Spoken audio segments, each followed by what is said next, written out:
All right, a little loud here. We're ready to start the joint public hearing with the Intergovernmental Relations Committee and the Municipal Operations Committee. This will be a joint public hearing in accordance with Chapter 2 of the Acts of 2023, which extends the Governor's March 12, 2020 order suspending certain provisions of the open meeting law, Mass General Laws, Chapter 30A, Section 20, until March 31, 2025. This meeting will be conducted both in person and virtually via Google Meets. This joint public hearing will be held by the Committees on Municipal Operations and Intergovernmental Relations on Thursday, January 9th, 2025 at 7 p.m. And I know it's a little after right now. It is now 7:09 p.m. to discuss the special town meeting articles listed below on the agenda. The meeting may be recorded and may be broadcast live over SMAC. Tonight's meeting is not being broadcast live, by the way. We're preempted by the planning board. And it could be recorded, it is being recorded for later broadcasts for TV, SMAC TV, and over the internet. Let me just read. To participate in the joint public hearing, it's on Google Meets. It's google.com/cxwyxzm-jte. And the joint public hearing can also be accessed by telephone, dialing 559-537-6542, and the PIN is 679-702-980#. This meeting is called to order. Please rise if you are able to recite the Pledge of Allegiance with me. Thank you. I pledge allegiance to the flag of the United States of America and to the republic for which it stands, one nation, under God, indivisible, with liberty and justice for all. Thank you all. Please be seated. As I mentioned, this is a joint public hearing, Municipal Operations Committee and Intergovernmental Relations Committee. And we do have a number of people online from some of the committees. So we're going to have to, when we take votes and everything, we need to do roll calls, just a reminder to everybody. And also, if we could start with a roll call to see if we can officially open the public hearing for each committee. Why don't we start with Intergovernmental? Frank, would you help me to take the roll call? Sure. All right, so Martha Stewart. Martha Sampson. All right, Martha's here. Jennifer Sears. Here. She's online. Thank you, Jennifer. And Alicia Rinaldi. Present. She's online. Thank you, Alicia. Janice Snyder. Present. And Frank Lyons, it's just me, and I am here. Okay, let's also ask for Lindsay Weber. Is she online? I just want to officially. I'm online. Oh, okay. Thank you, Lindsay. Yeah, sorry, Lindsay, I didn't have you checked off. Yep. And Janai Megal Singh. I apologize for mispronouncing that name. Janai, are you available online? I don't see you. Okay. So we have 1, 2, 3, 4, 5, 6 present, Frank, for intergovernmental. So you do have a quorum. We have a quorum? So you can open your meeting in just a moment. Let's take, since we're taking roll call, let's see if we have Muni Ops Committee present. Donna Flynn? I'm sorry, Cynthia Walsh, you're the chair. I apologize for jumping in there. Did you want to take the roll call?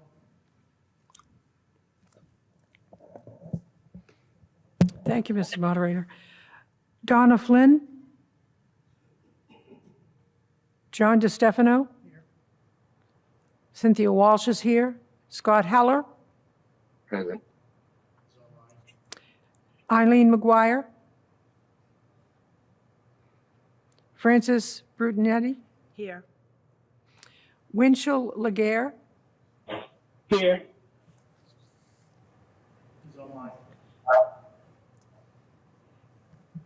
Janice McKenna?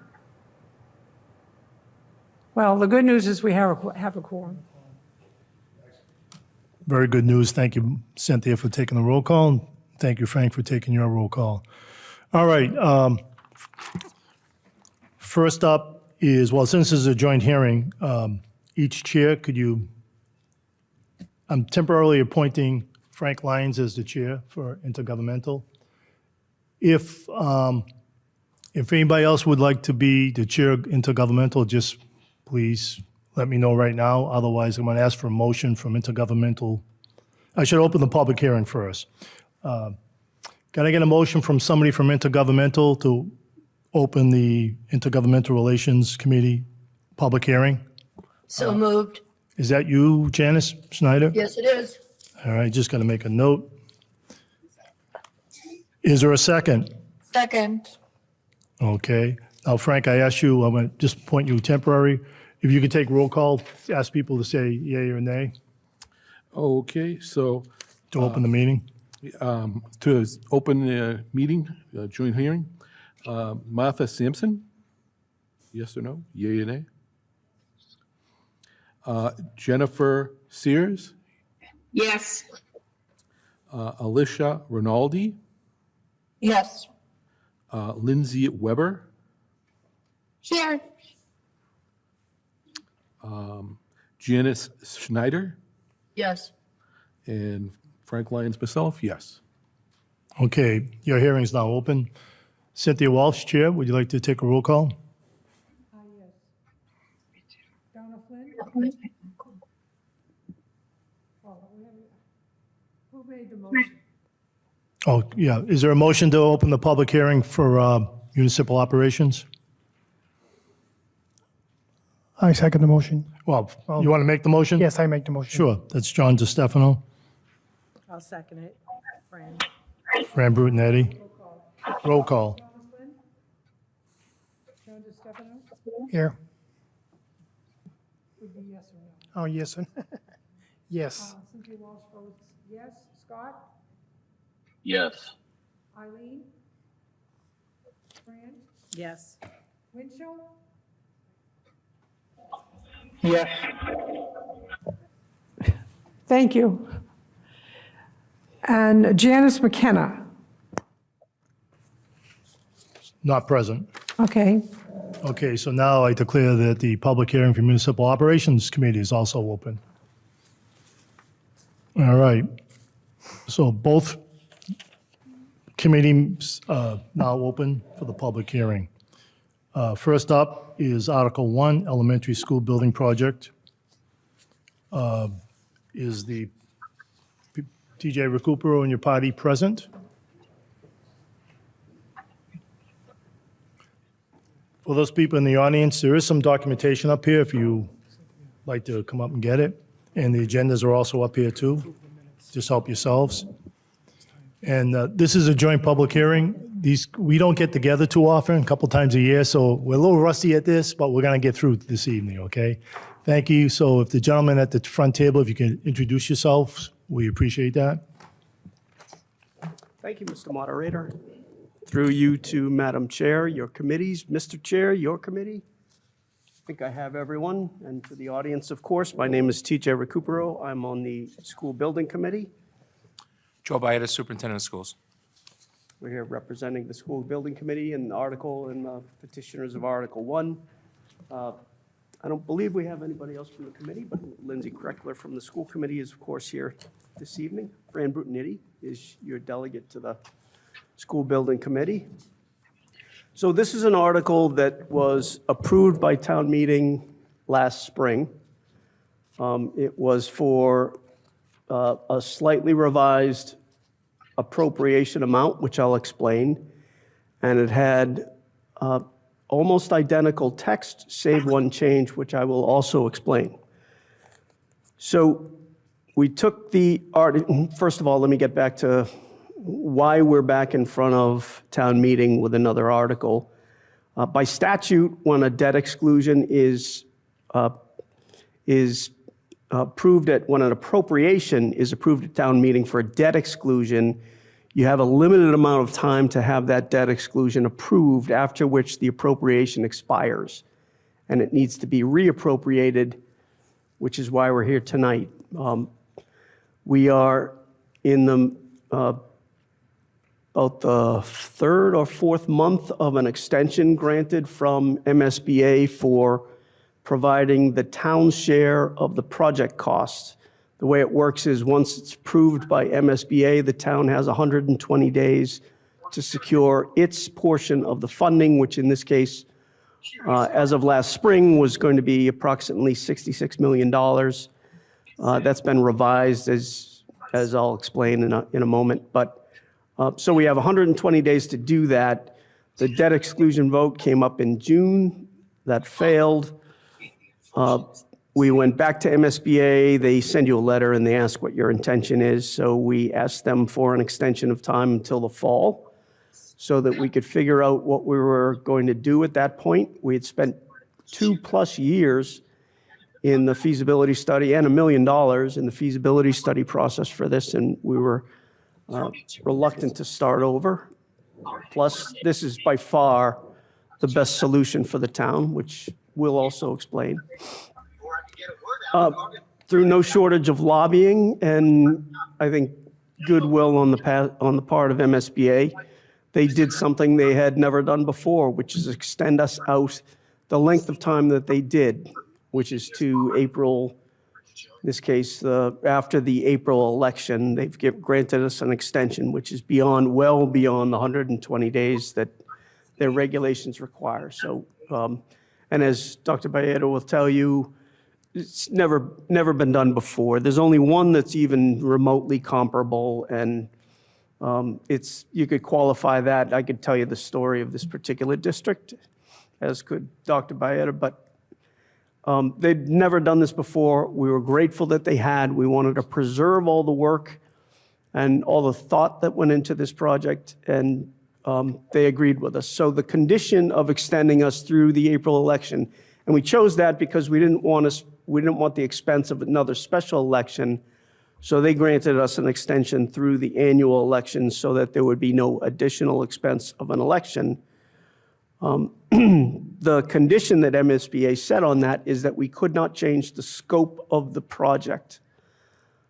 So we looked at it and we wanted to show some form of good faith that we were, of course, cognizant of cost, which we have been from the beginning, cognizant of cost, and that we could show town meeting that we weren't just representing the same project in the same form without change. So we changed what we could, given MSBA's parameters, to not change the scope, and we proposed a change of the delivery method. The delivery method that we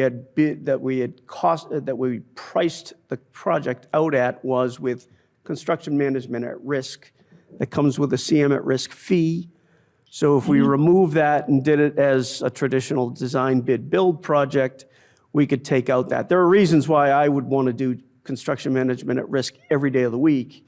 And we did at the high school and came in about $5 or $6 million under budget. So in this case, I would still like to do CM at risk, but in this case, we were trying to show something to town meeting and the residents that we were cognizant of cost. So we reduced the project cost by $1.25 million. The cost that was approved last spring, we reduced that by $1.25 million, which is the cost of the CM at risk fee adjusted because the lapse of time. We're now in a new construction cycle. We were uncertain as to cost escalations, so we couldn't take the whole fee out. We needed to account for that somehow. 1.25 seemed like a safe amount. I still think we'll be well below that, but suffice to say, we didn't want to shortchange ourselves and we wanted to be safe. We also wanted something that MSBA would approve, because every time we submit an article to town meeting, they have to approve the language, and in this case, they did. So the article that you have before us is the same amount appropriated by town meeting, reduced by $1.25 million. The other change in the article is we added in the South School parcel itself. It's about a 7.5 acre parcel off of Ash Street. We added that into the scope of the appropriation. The significance of that is that it was possible that If there was any contingency funds left over at the end of construction, that those could be used by the town for demolition or disposition of the South School property and building. Adding that parcel into the text, that would be up to bond counsel, and we didn't want to risk that. So adding that parcel into the text and into the scope of the article removed all doubt. So if the project comes in under budget, which we all fully expect, and there are contingency funds left, once the policymakers decide what they want to do with the former South School parcel, that 7.5 acre parcel, that contingency money will, at their discretion, will be available for use for demolition, marketing, you name it. But that's not for me to decide. That's a policy decision of the select board later. So that explains the article. I don't want to, I'd be happy to talk about the building and what's in it, but it seems like, as it did with the Finance Committee last night, almost everybody knows what the building is, what it looks like, and what's in it. And nobody seems interested in talking about the educational components as much as the cost and how we pay for it, which is, it was with the high school too. So I'm not surprised by that. So be happy to answer any questions about the building itself, but I'd rather pass off to Dr. Baeta so we're not here listening to me until 10:30 p.m. Thank you. I apologize. Could I just jump in for 1 sec? I do have your presentation online if you want me to show anything, let me know. This presentation?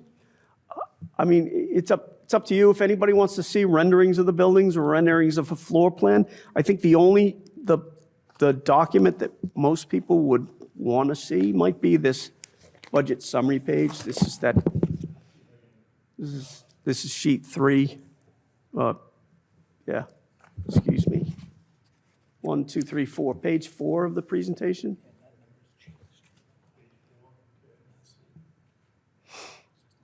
Yeah, that has to deduct out the feasibility study amount, right?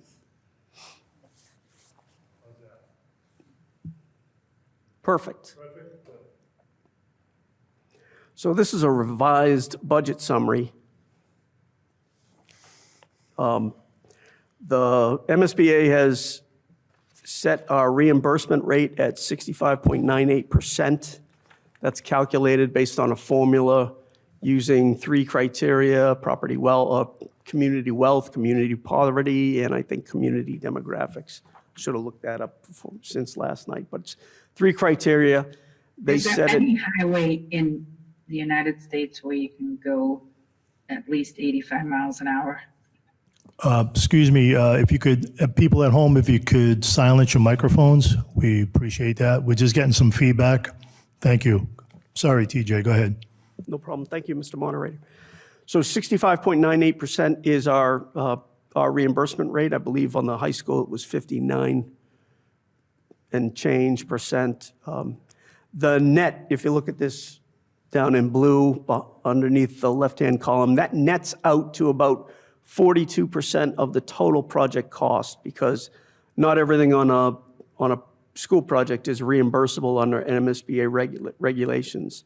Last night with the Finance Committee, we talked pretty well about the site improvements, and there's an 8% cap. They will reimburse 8% of your site costs, but it's capped at that also, and that's actually raised from what it used to be, I believe. So, and our site costs on this property are pretty significant. So those aren't reimbursable, and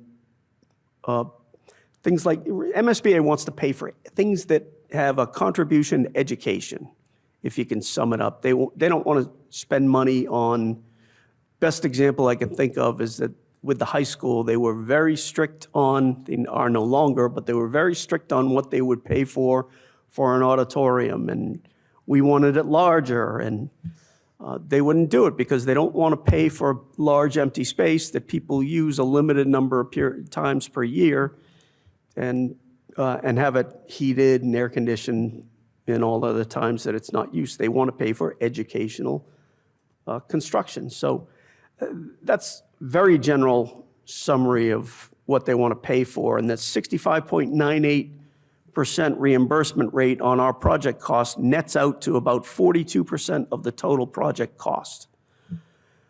So that will be the equivalent to the town of $47 million, plus or minus, a little more than $47 million, which they reimburse us for. We pay the cost, they reimburse us, happens pretty quickly, and it's actually a pretty good formula too, and all parties track it online as it's going on. So in our case, the design that we chose, I know that the people look at it, and for some it seems elaborate. It's actually very utilitarian. That the reason why you have a building shaped like a pinwheel up 3 stories is because you can maximize your reimbursable space. Because one of the things you're trying to do is you're trying to get a certain number of students in a certain grade from point A to, actually, I'm invading Dr. Baetta's, you're trying to get them from point A to point B in a certain period of time. And if you have a different layout, you can't always do that without losing reimbursable space. Now, I'll say this, and I will pass off then, I promise you, Joe. Nobody on the building committee, project team, or anybody involved in this project minimizes the fact that $113 million is a significant amount of money. And the $64 million, if you look at, I should make one note that Dr. Baeta pointed out, is that the black number there at the bottom, the line in black that says 65,239,843, that is without deducting out the feasibility study amount of $1 million. So it's actually $64,239,843. And I should point out also, there's about $5.5 million worth of contingency. If you look at the 3 lines up under the line that says subtotal, you'll see contingency for $4,591,974 and $833,563. That's about $5.5 million plus of contingency that we hope never to use. We will have to, no doubt, because there are always unexpected things that come up on these projects, but we hope not to, and we hope to be under budget significantly on this. So with any luck and some good management, I suspect that this is a project that will come in under $60 million for the town, and hopefully we'll be able to do some, actually I know we'll be able to do some value engineering, and I think we'll be well under the $60 million amount. Having said that, I don't want to drone on any longer. I'd rather pass off to Dr. Baeta, but I thank you for your time, and we welcome any questions.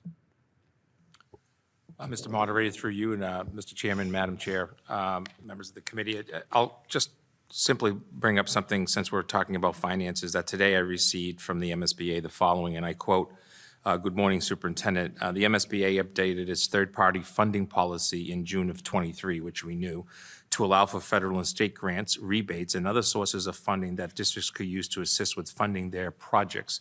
See Project Advisory 83.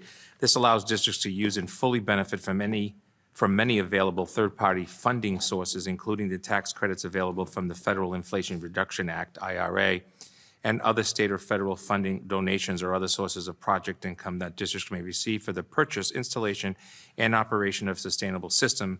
In most cases, this type of funding will not lower the project cost basis or reduce the amount of grant funding that the districts will receive from the MSBA," end quote.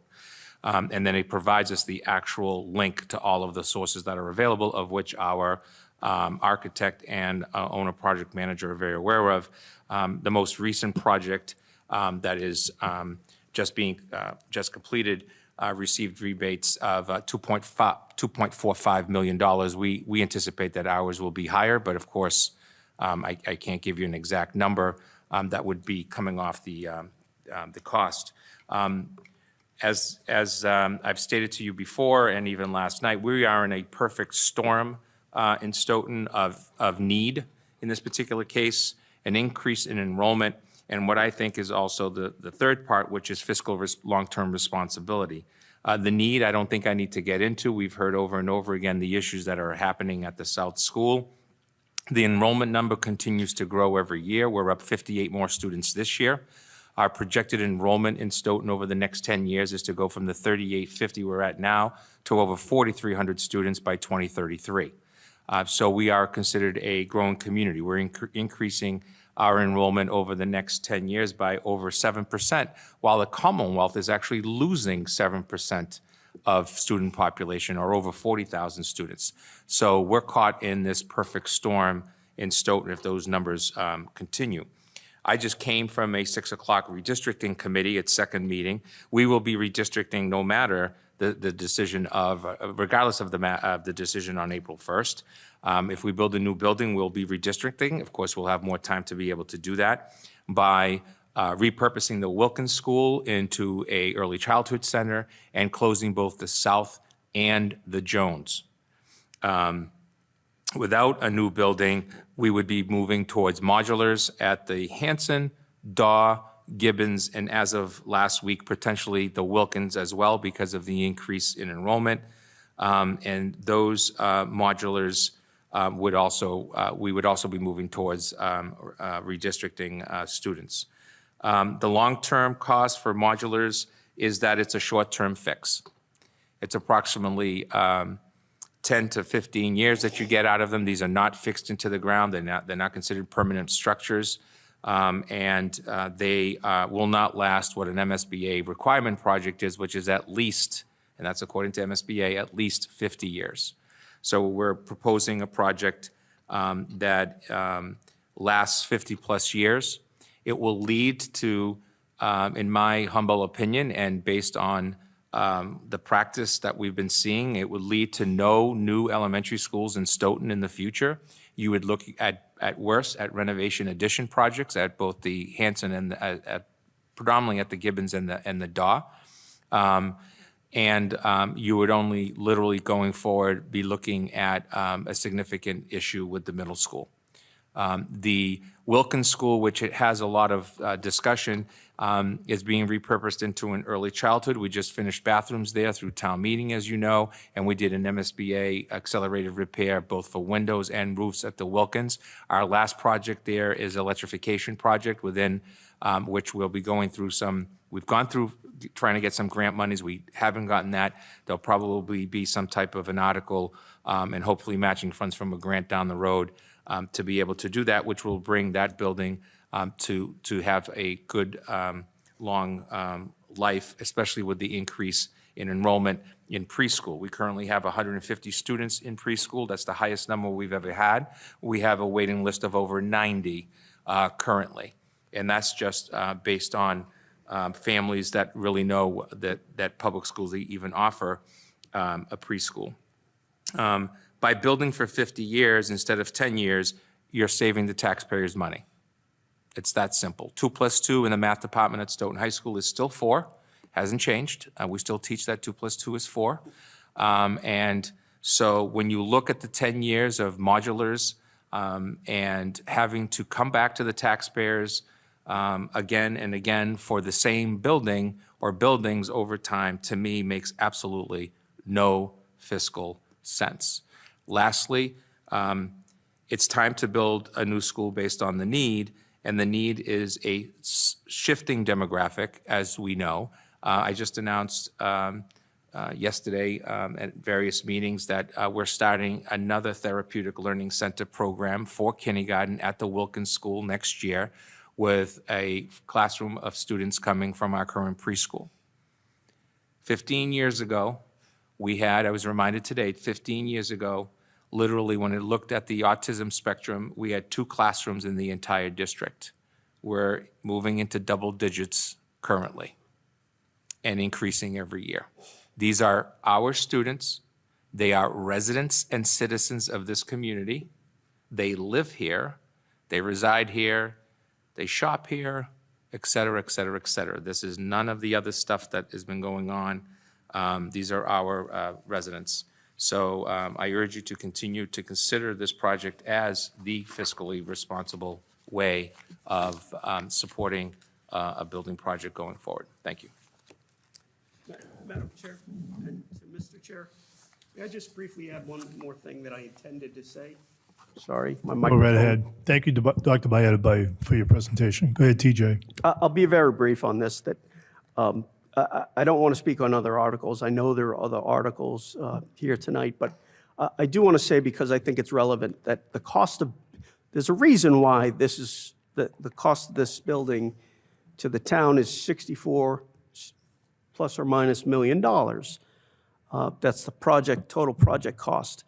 One of which I cited was that we have a hefty cost for site work to get onto the site. It's not cheap and not easy, but it's the best parcel for a school like this. But I should also say that the cost of building schools in Massachusetts in the MSBA program has been going up significantly over the last several years.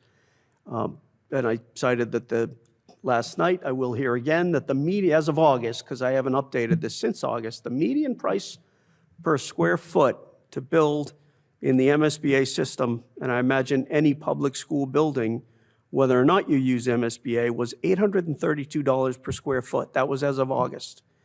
In 2023, it was $770, the median. 2022, it was $669, and 2021, it was $574 per square foot.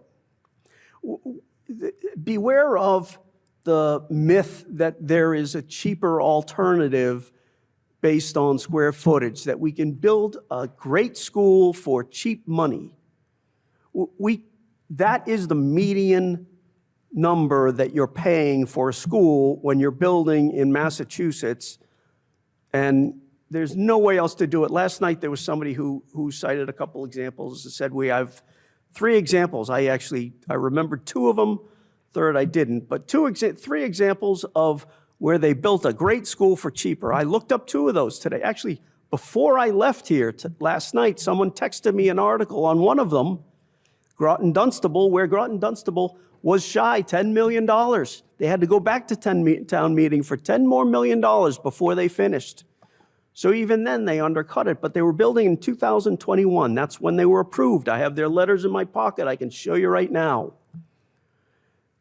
The cost per square foot in 2021 was $574. If you took that, one of those schools, another one was the Crocker School in Fitchburg, at today's median square footage price, that building would cost $96 million. And you ought to also be careful that when someone cites what the cost is, what cost they're referring to. Is it the cost to the city or town, or is it the project cost together? Because if you're talking about the cost to the city or town, Fitchburg has an 80% reimbursement rate. Groton Dunstable is 50-something, some or other, but Groton Dunstable also underestimated the cost of their project. I wish I knew the third, because I'm sure there's a way that I could have explained why it was cheaper for them. Randolph, I know, had no site costs to speak of like we do. But that one I darn well am going to look into tomorrow. I think that was the 2021 cycle also. Built at $570 per square foot. I don't know what the actual square footage was, cost per square footage, but that was the median. Today it's $832. Multiply the gross square foot of their building, their construction, times their square footage price, and you can easily, in about 2 minutes, figure out that they wouldn't be paying near what they were represented to be paying last night. They'd be paying probably about 60% more. I want to point that out. The myth that there is a cheaper alternative, you can take whatever school there is, whatever shape and size there is, take the square footage, multiply it by the median square footage, cost per square foot in Massachusetts. Median, meaning right in the middle. Not high, not low, right in the middle. That's what that's what a school will cost you in Massachusetts. We know how many square foot we need for whether it's a small school, large school, huge school. We know that. And the job of the building committee over the last 2 years was to study all this through the feasibility study. We did. We looked into all of it. And then there was an independent working group that came around behind us and looked at it again and said, you know what? I don't want to characterize what they said. You can read their report. I submitted it. They said we were right.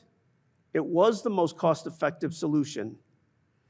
And that's what MSBA asks you for in the regulation. They don't ask you to come up with a building plan. They ask you to come up with a solution. And that's what we did. And I thank you all for your extended indulgence of my passion for this project. This is a great project. I'm excited about this project. I darn well want to see it built. Dr. Baeta told me something the other day on the phone. I wish we were blasting over loudspeakers everywhere. That you can measure educational performance by new facilities. I know people laugh at that. Makes things better for teachers. Teachers have the better tools to teach with. Kids aren't distracted by humidity and cold and heat and lighting and things like that. They learn better, and you find that out after about 5 years of a new building. It's been about 5 years from the high school. Guess what we found out? We found out that performance has improved. That excites me.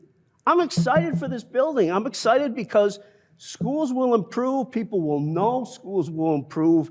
It will flood the community with property values now are increasing. Property values will do better later because schools will support this community. They are. We did a good thing in 2016. I want to do this again. This is a great project. I ask you to vote for it, and I thank you for listening to me. Okay, thank you both very much for your presentations. At this point, I'm going to turn it over to the Municipal Operations Committee. Madam Chair Cynthia Walsh, if you can take over your committee there, appreciate it. Is there anyone on municipal operations that has questions? I do. Cynthia, I do. Okay, John? It was my understanding that once the school is built, that they may sell the properties of the Jones. How much value can we get for that, for both schools? You can take a stab. I mean, we as can well use as I today's figures as an example We know what the assessed value of is. the assessed value. But, so the assessed value of the South School is, the total assessed value is about $5.5 million. That includes the building and the land for 7.5. There's 15 acres behind that. I don't know what that's assessed at. That's additionally, but just to put it in perspective, I was asked this the other day by someone, and until you know the use, you can't really put a dollar figure on it, but I gave a wide range. I said between 2 and 5 million per property, per the South and per the Jones, because it depends on what you do with it. Well, if we sell both properties, then we can use that to set off the cost of the school, right? I think that's the intent. Well, I think that's the route to ahead, go. Joe. Sorry. Yeah, the select board did take a resolution this past Tuesday supporting the idea that, and of course, they can't force that resolution on the next board, but the next board can consider it, that the sales of the properties could be utilized for the purposes of offsetting this cost. I will tell you, as someone that walks into the Jones School where the central office is every day, with a beautiful park next door, tremendous number of space, various exit ways. I think that piece of property is got some significant worth. I think by the time the school is built, that figure should go up. I And then- would argue that it probably would. Again, it would all depend on a number of things. Number one, what can you do there? What is the interest in terms of third parties, so on and so forth. So it's, that's a policy decision of the select board and what they decide to do and potentially even town meeting, but it's out of the purview of the school committee, except that the school committee would formally vote to turn over the pieces of property to the select board and then go from there. Now, be mindful that one of the significant changes in the article before you, a little less money, we think it's going to be even less, is also that we've added that if in fact there's some funding at the end of this within the budget, that we can now also potentially look at tearing down the South School, which was not an opportunity in the first article that was sent forward. Well, what do you think the South School could be used for, other than, Well, instead of tearing it down? I mean, again, I think that's the policy side of the select board, planning boards, and all of that stuff. That is that's a tough area to build because of, as you know, that the 1958 portion and 1967 portion all go in a kind of a leveled way because of the bedrock and all of that stuff that's over there. But that doesn't mean that a planner couldn't come in. Doesn't mean you couldn't turn it into open space. Doesn't mean you couldn't turn it over into a nice park. Doesn't mean you couldn't sell it to somebody who's going to build something. Well, whoever buys the property can basically do what they want with it. Right. All right, thank you. Yep. Do you have a question, Fran? No, I don't have any questions. Members on the screen? Anyone have a question?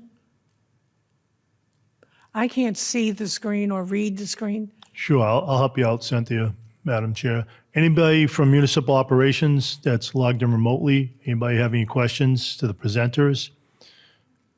Raise your hands or just start speaking into the microphone. Identify yourself, please.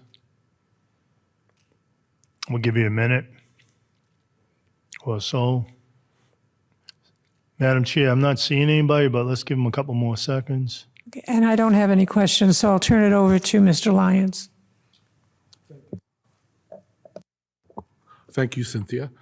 Intergovernmental folks, anybody have any questions? Anybody? You gotta use the mic. Martha, just press the button so it turns green. There you go.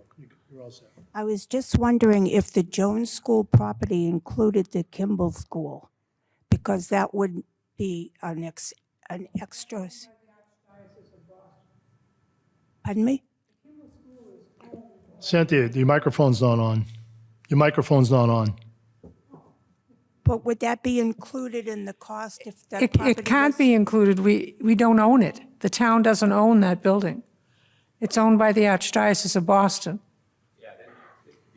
There has been I spent time on the Finance Council on the church side, and I know that there's been a lot of discussions about the town taking it over and all that other stuff, but there's nothing there. It is owned and under the responsibility of the Archdiocese of Boston.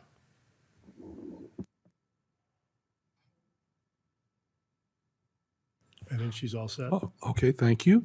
Anybody else have any questions on intergovernmental? I had a question. Are there any restrictions on like selling properties? I was under some impression that there was a restriction from MSBCA about selling like the old school properties. Is that not the case? Alicia, excuse me, since you're online, could you just state your name so we know for the record? Yes, Alicia Rinaldi. Thank you, Alicia. To answer your question, the MSBA has established a policy since its beginning around the idea of the offsetting costs when selling a piece of property. There's no record of any community having that actual sale of that property then being taken away from the actual project. The intent of the MSBA is to have a local project that comes within getting it done within that cost. So we just don't see a history. That doesn't mean the policy couldn't take place. But there hasn't been a history of because something was sold. Remember that the selling of that property is not going to happen on day one of turning the key at the new elementary school. It'll take significant time to go through yet another process to be able to do that. It won't go as quickly as the high school project did. So we would be communicating with the MSBA at that time, and they would communicate with us. Potentially something could happen. The Jones School has nothing to do with the MSBA. Why? Because the MSBA does not deal with any reimbursement for preschools and or administrative buildings. So it's out of their purview. There would be no questions there whatsoever. Is there anyone else on the screen? Would anybody else from Intergovernmental Relations that's remotely logged in, would you like to ask any questions? We'll give you a minute or so. So now we go to the public. What? No, I was just letting everybody else go first. Now, TJ, on page 4, you had a chart that has a bunch of numbers on it to support your cost of about 65-ish, 65 million-ish. Right. And my understanding is this is real numbers that you guys spent a couple of years coming up with and can support all these numbers, and the expectation is that this is what it's going to cost. Right. And you had mentioned some other concerns about what it costs in what Groton, Dudley, something. But this is for Stoughton, right? It's not for someplace else. Right. Okay, go on. So these numbers are, so the variable number is the construction cost number, of course. That's the sort of thing that we will go out to bid. I mean, the architectural will, and the project management will also, but those are more formulaic. Like, we know by a percentage what architectural engineering costs will come out.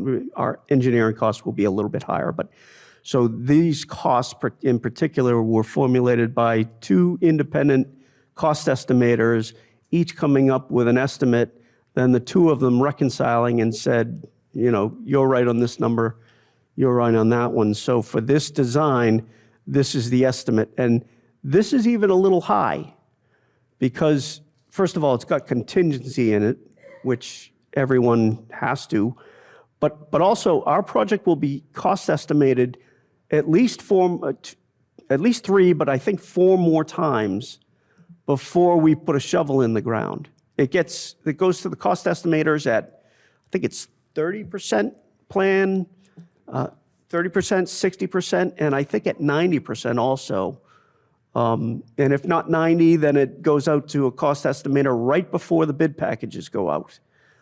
In the case of the high school, we didn't have bid packages because the CM, they bought out all the contracts, all the subcontracts. So in this case, there are at least 3, and I think there's even 4. Fran, you probably know all this, but in the MSBA process, it will go out. So we'll hone this down, and the building committee will be able to do value engineering at each level. We can say, and we did with the high school. Actually, this is with the high school, we had a specific type of flooring, for example, and it will look beautiful, but it was also pretty expensive. So we tapered that back. We kept a hard cap, and we'll do the same thing with this. But this cost is the Stoughton Elementary School. These are correct. These are from 2 independent cost estimators. And by the way, they're verified by MSBA. So you mentioned the high school, which is another school in Stoughton, all right, that we recently built. And as far as I can tell, it was pretty successful.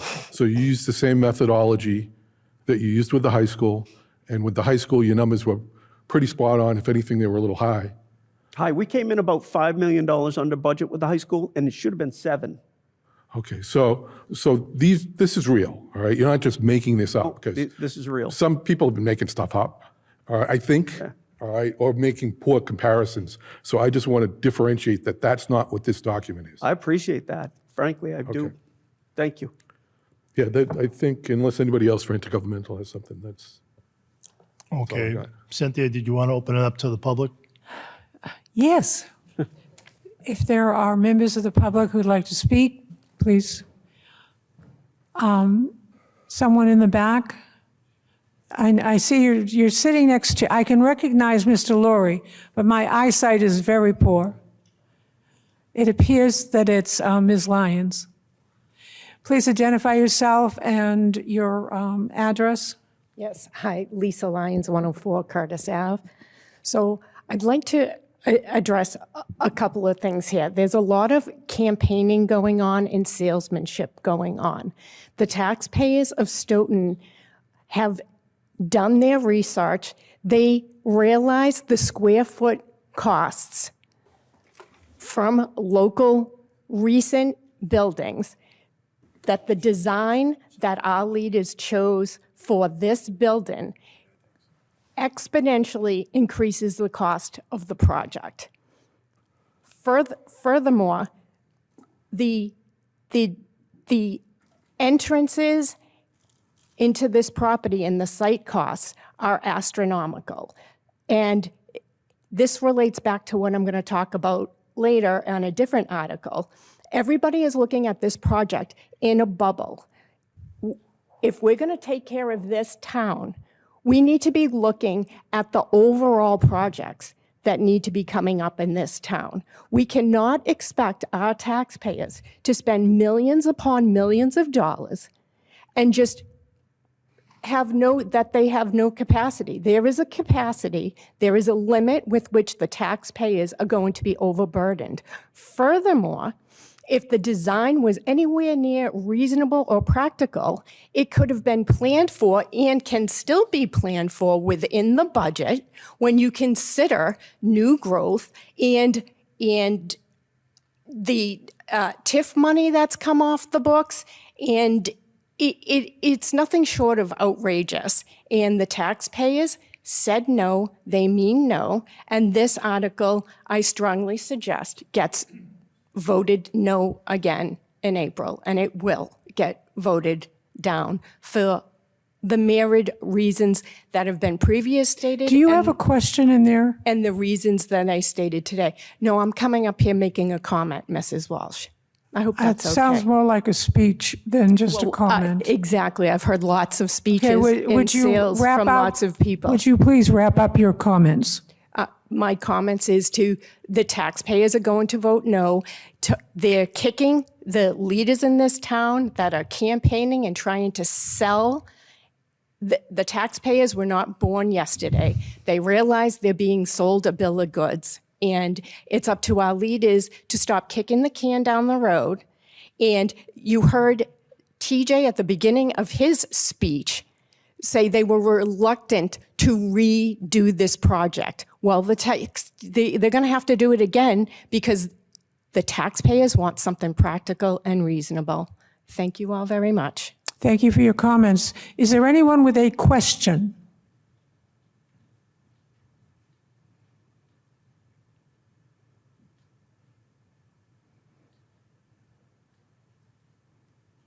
Let's ask, are there any members of the public online that have logged in remotely have a question? I'll give you a moment.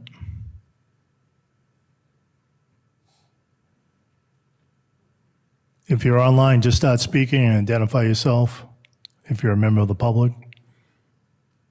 I don't see anybody, Cynthia. I'll accept a motion to close the public hearing. Just on IGR though, right? Because you're going to keep your public hearing open for the other articles? Well, this joint, yes? She wants to, do you want to speak? She's a member of the public. Yes, I come forward. I just asked if there was anyone with a question.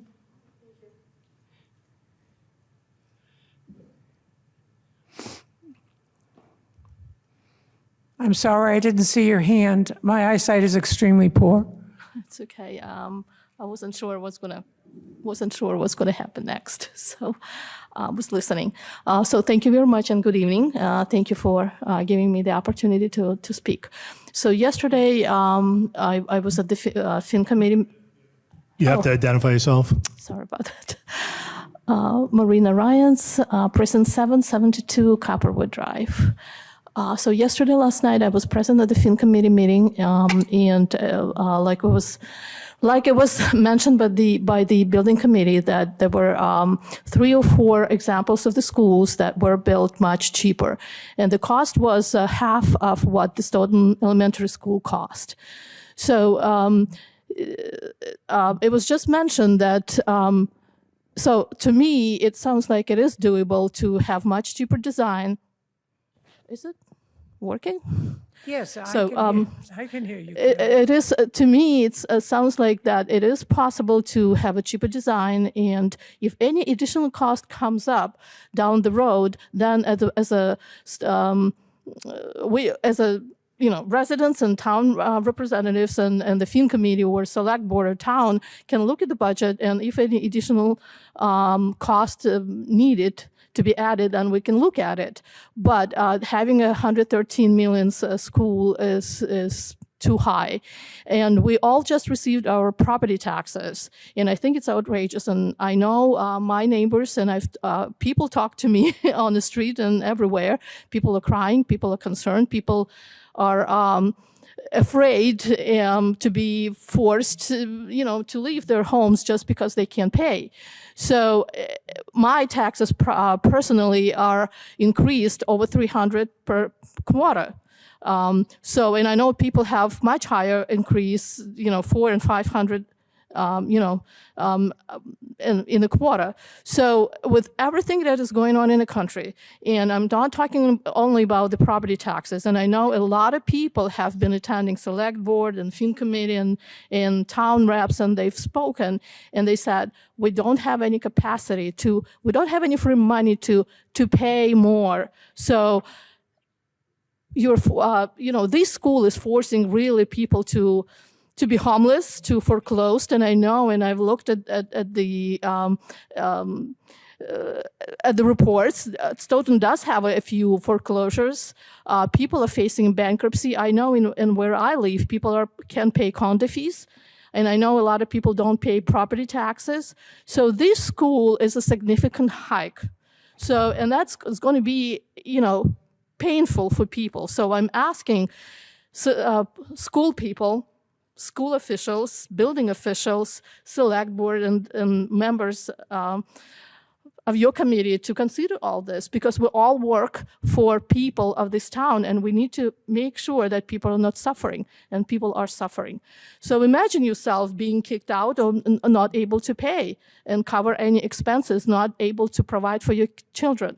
So think about it, and it's a very serious situation. And I think what I've noticed that town officials, select board and town school officials, town officials, and select board seems like ignoring.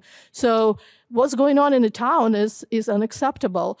People are being censored. People are being interrogated, Try to stick attacked. to this issue. Yes. So I think there is a lot of negativity going on directly and indirectly. People are being censored.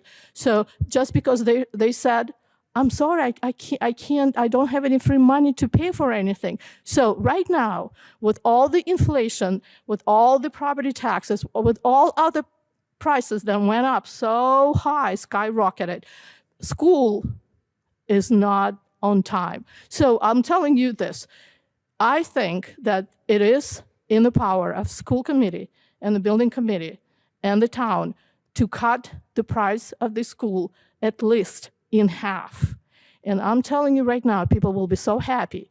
So we do have MSBA, and I hope that the MSBA is going to approve the grant that is on the paper. It's not confirmed yet. So we may lose it as well. Not because we don't want the school, it's just, it's not confirmed yet. So it is possible that the total cost can be dumped on all of us, and we will be suffering. We want to leave.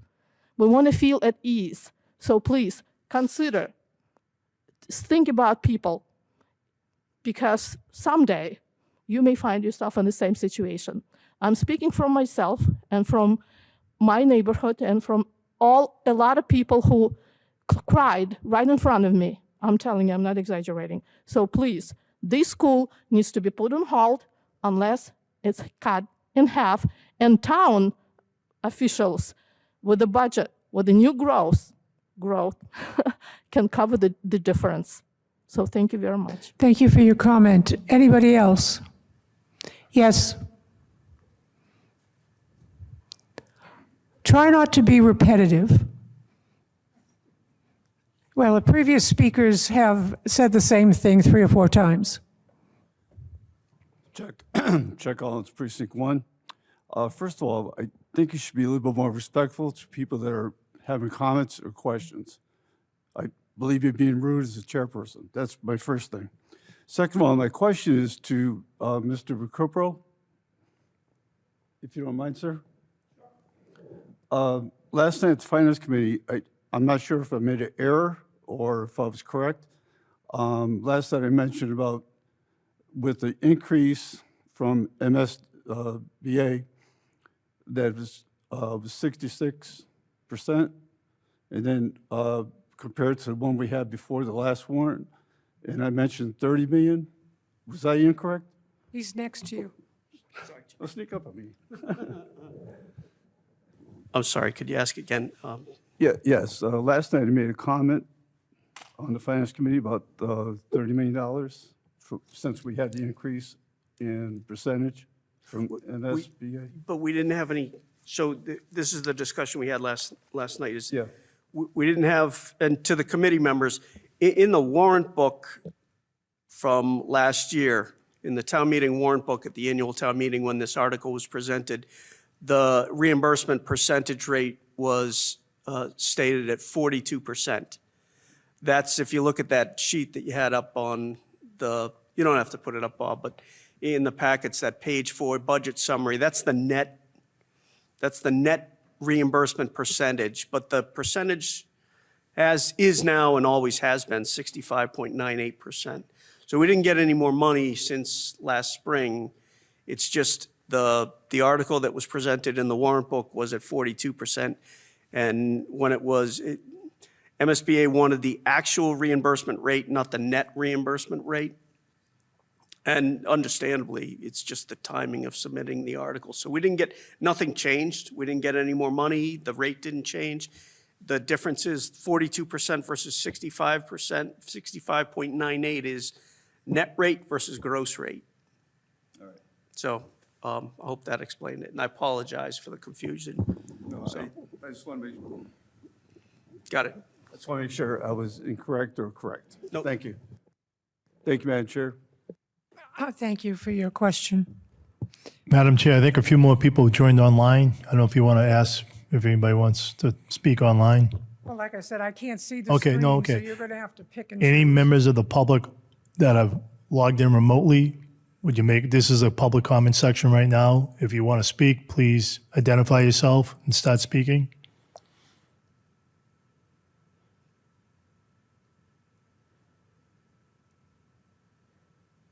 This is your opportunity. Okay, I don't hear anybody. Okay, Madam Chair, I'm turning it back over to you. Okay, I'd like a motion to close the joint public hearing. Just on this article, right? Yeah, well, the joint hearing so that the, You're right, you're correct. Go ahead. We have to do roll call vote, so. I apologize. Once you get the no, I motions. mean, For do each I have a committee, right? motion to close the joint public hearing? Anybody? So moved. Second? Second. Okay, we'll do a roll call on. Who seconded it? well, I know Fran made the motion, but who seconded it? Somebody I did. on the Janice screen did. Schneider. Janice Schneider, I got it. Thank you, Okay, Janice. So I'm going to ask Municipal Operations for their vote to close or not the public hearing. Kind of dark in this room. Donna Flynn? Joseph DiStefano? John DiStefano. John, I'm sorry. Yes. Cynthia Walsh says yes. Scott Heller? Yes. Eileen McGuire? Fran? Yes. Winchell LaGuire? Winchell Laguerre? I said yes. Okay, Janice. Yes. Janice McKenna? Okay, that's our committee. Okay, so I just, Frank, go through your members. Just go- Get okay. a motion and go through your members. Yeah, motion to close the joint committee hearing here for IGR. Could I have a motion? So moved. And can I have a second? Second. Thank you. I'm sorry, who seconded it? Jennifer Sears. Thank you, Jennifer. And now, excuse me, now the roll call. Martha Sampson. Jennifer Sears. Yes. Alicia Rinaldi. Yes. Lindsay Weber. Yes. Janice Schneider. Yes. And Frank Lyons, yes. Mr. Moderator, should we allow the folks from Intergovernmental to vote so they can go home? Yes. So I don't know if you heard Madam Walsh, Madam Chair Walsh, IGI, you can go ahead and discuss this article, and someone wants to make a motion either way to vote on this article, So do we have any discussion here? sure, you can discuss, yeah, you're gonna have to do it with people online and with Martha across the way here. IGR folks, anybody have any thoughts or comments on this? You need a motion. Motion to open discussion? No, you need a motion your recommendation to town meeting, and then you will discuss the recommendation, and then you will vote on your recommendation. Okay. Yeah, for example, you can say, you would like a motion to recommend this article to town meeting, or you can make a motion to refer the article to town meeting. Well, there's without- three possible Go ahead, motions. Cynthia, you explain. Motion to approve, motion to recommend disapproval, and refer. Okay, so Someone on your committee has to make one do of I those have a motions. motion to approve? Second, Mr. Chairman, Mr. Moderator, Frank, I will make a motion to approve this article to town meeting. Do I- second it. Okay, motion made by Janice Schneider and seconded by Jennifer Sears. It's on the table now. Okay, so now we You can talk? discuss it if you want it. Okay, IGR folks, anybody have any comments, thoughts, or anything they'd like I'm to ready say? to vote. I'm ready to vote. I'm ready to vote. I'm ready to vote. Anybody else? Yeah, I mean, I would just make the comment that I think it is something we should support. I don't, I understand that people have questions about how we arrived at this point, and how did we come up with the number, how did all this stuff happen? But standing where we are now, standing in Stoughton, and seeing all the additional evidence that's been put out on what could happen either way, whether it approves or doesn't approve. I have heard lots of different things. I didn't actually see the Finance Committee meeting, but I guess they had more fun than we did. But I do know that I've been kind of following this all along. I even went to some of the work group meetings to attend to see what actually was going on hidden in there, and it wasn't really hidden. The thing that struck me there is that for whatever reason, going into the first vote, I don't think everybody knew what the options were. I don't think at that point there had been really a cost associated with the mobile units. They had said we'd put mobile units out, but now they've kind of put a cost to that. And I appreciate the concerns with the cost in general that folks had said, but using the factual information we have available now, I think going forward with the school is the cheapest way out. Not only supporting our children, we've been awful worried about the cost with this, but I also think we have to think about the younger folks. Younger kids can't apply to get help with their taxes, all right? If their school stinks, their school stinks. And unfortunately, right now the South School's in rough shape. And this might be drifting off a little bit, it is discussion. My son is in the schools. He's in high school, so he would never benefit from this elementary school. But I also feel that when we were looking at that, we actually considered going to private school. We met with the principal at the time at the Wilkins, and she impressed us very much with the quality of the schools in Stoughton. And she encouraged me to get involved, which is why you're all forced to listen to me now. And for many, many years, the people in Stoughton have given strong support to our youngest and most vulnerable. But in the last couple of years, I don't know what happened, but there's people that, for whatever reason, I can't judge why they do what they do, but there is an impact on the kids. Like I said, I have a kid in the schools. I see how he's benefited from the new high school. All right, I went to the old high school. It needed to be replaced when I went, and it's good to go along. And I suspect we have a similar thing going on with the South. Yeah, Helen's in rehab. She's at Copley. Yeah, somebody needs to mute. And she got really weak, and she's been in Milton today. They moved her. We're getting some Hey, feedback from Jennifer, people do you online. mute your mic? If I can ask everybody online, if you can mute your microphones, I appreciate that. Thanks. We're just getting feedback here in the Great Hall. Thank you. Yeah, but thanks, everybody. That's all I got to say, is that I would encourage the other people on IGR to support this. And I'm done. I'm ready to vote. Okay, why don't you go ahead and do a roll call and take the Okay. vote? Is that okay, Madam Chair? Well, his members said they're ready to vote, so they should vote. And we shall.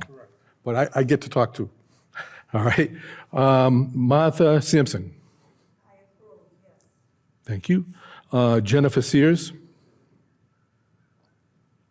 Whoop, Jennifer, you there? Yep, hold on, sorry. Yes. Alicia Rinaldi. Yes. Lindsay Weber. Yes. Janice Schneider. Yes. And Frank Lyons votes yes. Okay, that's 1, 2, 3, 4, 5, 6. 6 vote yes. No one else is present online. So the motion passes from the IGI committee. So now they can vote to go home. Oh, they have to vote for the minutes first. The draft minutes? Did you? Oh, yeah. All right. I think everybody read them, I hope. I emailed them. Frank, if you could ask, Cynthia, do you want to do it at the same time too at your committee?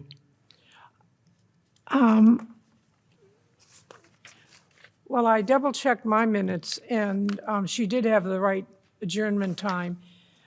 I am not going to go over the capitalization and spelling mistakes, Thank you. but, yeah, teachers retire, but they don't put down their red pens.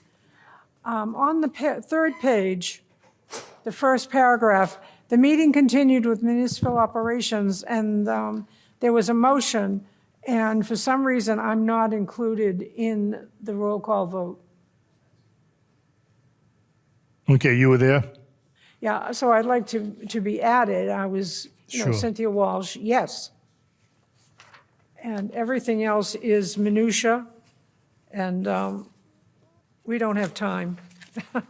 Right. But that, to me, I want to make sure folks know I was at the meeting and I did vote. Okay. All right, Frank, if I can jump in there, could you take does anybody else have any add-ons or additions to the minutes, to draft minutes before you? Hearing none. Frank, why don't you start with your committee? Do a roll call vote to accept the minutes as written? Do I have to make any kind of motion? or just do the As roll? A motion to corrected. accept as amended. Okay. you- Go ahead, make the. Yeah, ask motion to somebody- accept as amended? Oh. Do I have a motion? I'll make a motion. That was And- Lindsay Weber. And a second? Yes. In a second. Thank you. Alicia. You have to do another roll call vote, I'm sorry. Ask you for a roll call vote. Okay, so, Accept the minutes as amended. yeah, accept the minutes as amended. Motion? They made the motion and seconded, so just do a roll call vote. Okay, roll call vote. Martha Sampson? Jennifer Sears? Jennifer? Nope, I think you're muted. I think she left the meeting. I don't see her. All right, we'll loop on back. Alicia Rinaldi? Yes. Lindsay Weber? Yes. Janice Schneider? Yes. And Frank Lyons, yes. Okay, thank you, Frank. Cynthia, you want to take roll call on your minutes? Donna Flynn, John DeStefano, Yes. Cynthia Walsh says yes. Scott Heller, Yes. Eileen, Fran, Yes. Winchell Laguerre, Yes. Janice McKenna.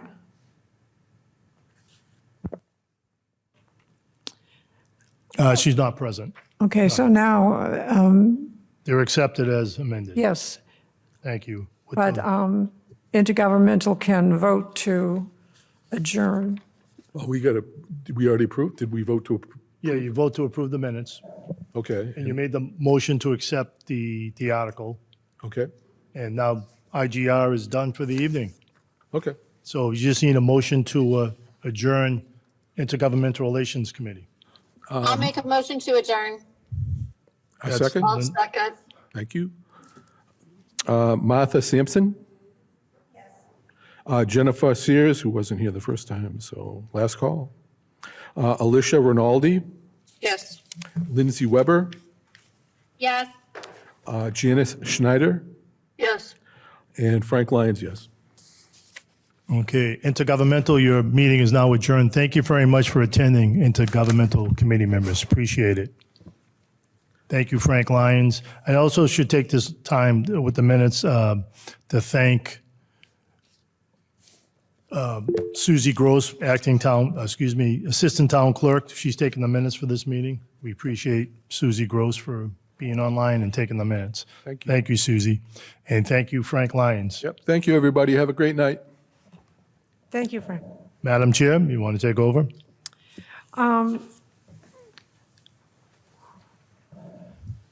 I'd like a motion from the committee to open the public hearing for Articles 2, 3, and 4. Did your committee take the vote yet on the Article 1? Did I miss that? Do you want us to do that now or wait till the end? It's up to you. Well, we can do them all at once. Okay, sure, go right ahead, Madam Chair. So I need a motion to continue the public hearing. Make a motion to continue. Second? Second. Okay. This is a motion to open the public hearing. John DeStefano. Yes. Yes. Cynthia Walsh says yes. Scott? Yes. Fran? Yes. Winchell? Again? Yes. Okay. All right, so we've opened the public hearing, and the next one in order is the Article 2, a resolution. And the petitioner is David Laurie.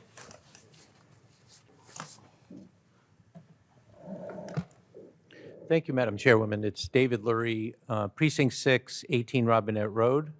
And I am going to be presenting an article that is interesting in that what it really represents is what should have happened on June 12th. There was a binary choice with the town of whether or not to go forward with this very large, very expensive school, or to say, maybe we have to go back to the drawing board and figure out a better game plan. This is the better game plan. It's not about modulars. It's not about renovating. Nobody in the town I know of is advocating for anything like that at all. So it's a false argument that there's a choice between modulars or this monstrosity in the woods off of Park Street. This is what it sounds like. I'm going to read it, if it's okay with you, Madam Chair. Is to see if the town will adopt the following resolution. The resolution asking town meeting to support a recommendation to the select board for building a new South School project for up to 300 student enrollment using debt service inside the budget. Whereas, after a ballot initiative for debt exclusion fails from votes counted in April 2025, the town of Stoughton requires a reasonable school that can be funded within the town's operating budget. And now, therefore, be it resolved that the town of Stoughton calls for action by current policy boards, both school and select board, to remove the South Elementary School Building Committee in the event a ballot initiative to use debt exclusion funds should fail on April 1st, 2025. And be it further resolved that the town of Stoughton calls for the select board to approve a financial plan to replace the existing South Elementary School that restricts borrowing to debt service inside the operating budget and for free cash or act on anything relative thereto.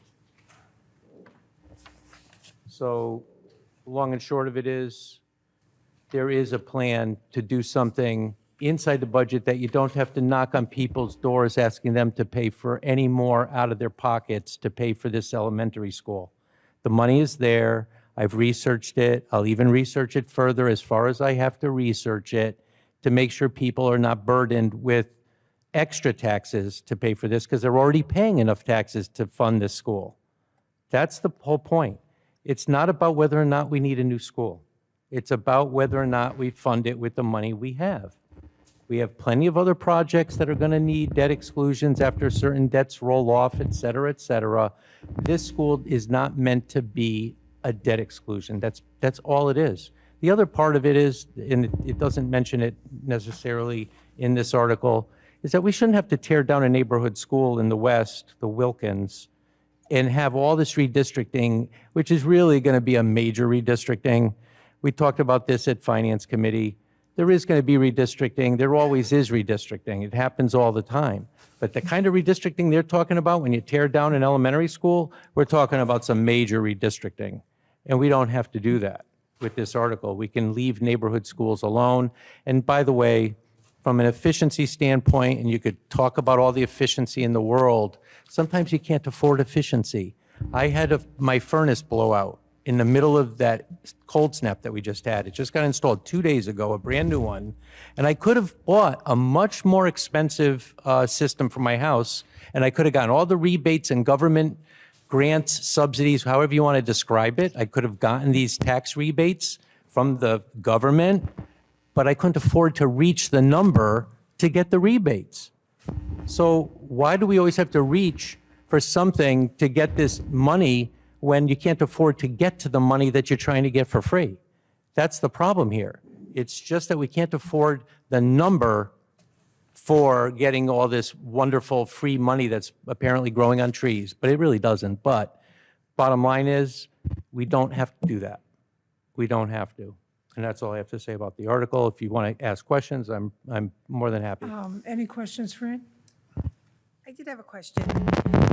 So all the work that was put into this previous article, we would have to do a new feasibility study. We would have to do a new, which we did for $1 million. So is that dollar amount, all that previous money put into the report that you made? Good question. So basically, you have a choice with this article. The select board, by the way, this is a resolution article, so the select board could do anything they want with this. They can say, oh, town meeting passed it, let's go forward with this idea that Dave brought forward for town meeting, and they voted yes. They could ignore it. They can say, I don't care what town meeting says, we're not doing it, it's a bad idea for the town. They could do the opposite. We could say no at town meeting, and they say, you know what, we need a plan, we got to do something, let's adopt this idea, or portions of. If this passed, and let's say they said, yes, we have to do something along these lines, they can say, we want to do a new SOI to start the process with MSBA and go after it, which is, by the way, that's really what this building committee should have done to begin with. They should have stayed with a replacement school, brand new replacement school at 300 enrolled students, which, by the way, when they started the process, was only 225 students. So let's give them the extra 75 students, okay? Let's call it 300. They could have done it 3 years ago or 2.5 years ago and said, let's put the SOI in at the right size instead of forcing this monstrosity on the taxpayers. But they didn't. So now we're at the point where we either say, let's put it in an affordable school without MSBA's help, or let's put it together with MSBA and we'll start the process over and we push it to that future date, you know? And by the way, that's why it's not really kicking the can down the road. This should have happened on June 12th. And before that, it should have been the vote at town meeting last year and the vote in June should have been on a much smaller school that we could afford. And there is a little tidbit I learned last night. I never knew this. When you do an MSBA project, you don't have to use taxpayers' debt overrides. You don't need an override. You can use town budget, debt service inside the budget without asking people to pay extra, with a grant as well. You don't have to do it this way. So that's also something interesting. So yes, there's so many things that could have happened that didn't. But in terms of where you go from here, yeah, you can do it one way or the other. It's totally up to the select board and the school committee. John? Yes, I have at least 2 or 3 questions. Okay, I lost my train of thought. You said you could build this school within the budget. Where's the money coming from? You have, well, first of all, you haven't done, to me, you haven't done your homework, because you should have put together a packet like the building committee did to show us what type of school you can build for half the cost. Let us see it, and then you haven't given us any, paperwork where the money's going to come from out of the budget. Okay, are you ready for my answer? I'm ready for your answer. Okay, thank you. So there's, to the 2 points. Material for this article is not necessary because just like all the other projects we've ever done, nobody had a plan. Nobody knew how the high school was going to look. We just had a feasibility sheet that says we need $1 million to build a school, and they didn't come up with a schematic design and all those great data points until after the end of the line. This is the beginning of the line. So nobody does. When you think about, I want to just finish my point. When you look at what happened with the fire station, they had a beautiful committee. They had all the experts in the world. They were developing it towards a schematic design, but they had to tear down that because nobody could afford it. Similar story, isn't it? We couldn't afford a public safety building. We ended up with a fire station. But look what they did. They started by just tearing down the committee and then starting without even, we don't even have all those plans put in front of town meeting to appropriate because they already had the appropriation from earlier. They didn't have to, in other words, they didn't have to put that in front of us ahead of time. So this is the starting point to develop a plan that would look like as beautiful a presentation as you want. And in terms of where the money would come from, I think that's the other point that you made, right? Right. So there's a misconception about whether or not it would eviscerate all these departments. They'd be ripped apart. We'd lose services and so on. There's nothing further than the truth because last year, right about the April timeframe, we're a couple months away from the 1 year point. They did a presentation on debt service that's being used inside the budget, and it was only 2.5%. And that number's shrinking. What happens when debt shrinks in your budget? The departments are grabbing and gobbling up that capacity. Capacity on average in the state, the good towns, the ones that develop policies around debt service, they set the range from 4 to 6%, never to exceed 10. But you set up a target of 4 to 6. So if you take the 2.5%, and you bring that up to 4.5%, that's 2% of a $100 million operating budget.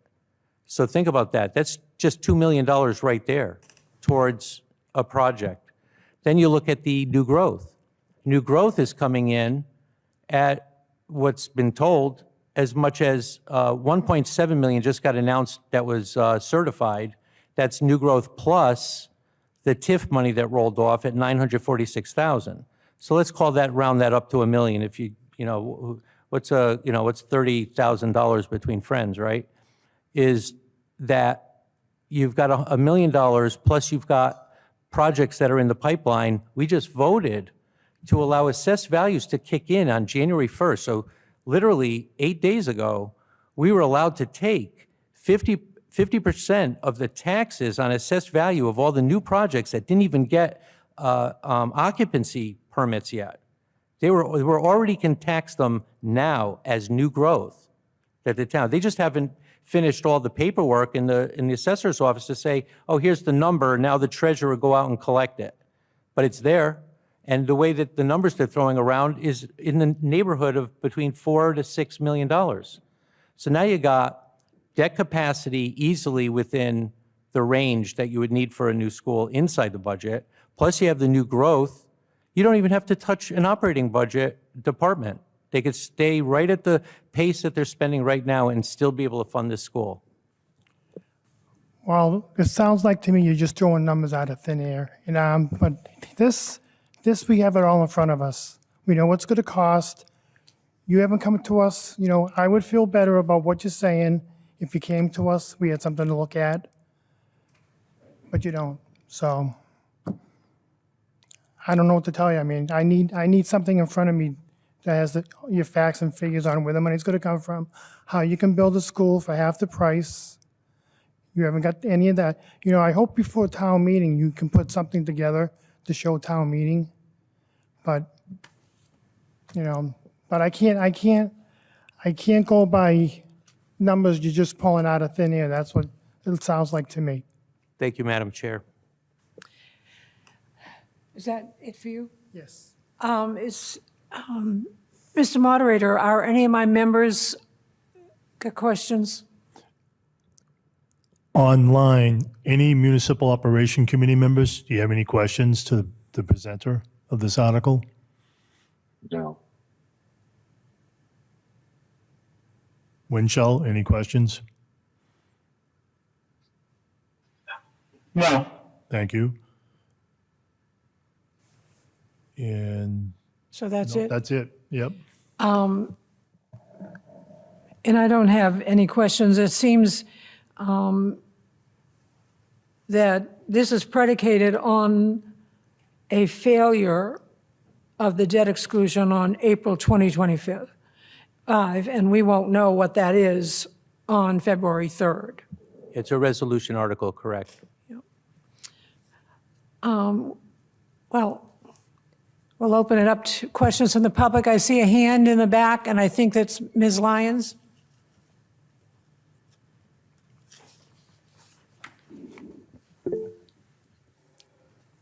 Hi, Lisa Lyons, Precinct 2.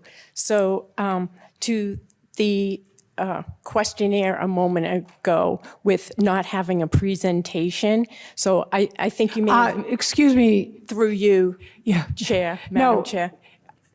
The petitioner answered the question. You are not the petitioner. Do you have a question or comment for the petitioner? Okay, yes, so I'll rephrase, thank you. So basically, when you were just questioned about having facts and figures, is all that information not already out there, that they have to do a little bit of basic research on their own, like looking at the MSBA website, or even the budget meeting that was presented by the finance director and Tom Coulter in a recent select board meeting where they described all the TIF money and that would have answered all the questions of the questionnaire to you Yeah. a few moments ago? Yes, thank you. Thank you. It's just to you. It's yeah. just upsetting to hear people constantly try to discount facts and expect volunteers and lay people who are prevented from making copies at machines or getting any kind of timely information. I think it's very impressive with all the knowledge you bring forth to the town in order to protect the thank you for taxpayer. that. So I'm Yeah, thanking so you. I think the misunderstanding is that this is a resolution article. This isn't a appropriation article. It's not a bylaw change. It's a resolution. It's asking the boards, both the school and the select board, to start the process of developing the plans on a project that would be funded inside the budget. I've identified the money inside the budget as well as the debt capacity in the budget, so all they have to do is use it. So that's the point. It's the starting point of getting a project started. It's a resolution to do that. That's the point of it. Do you have any other questions? No, Ms. Lyons? I do not. Thank you. Anyone in the audience with questions for the petitioner? Yes, Mr. Recupero, Attorney Recupero.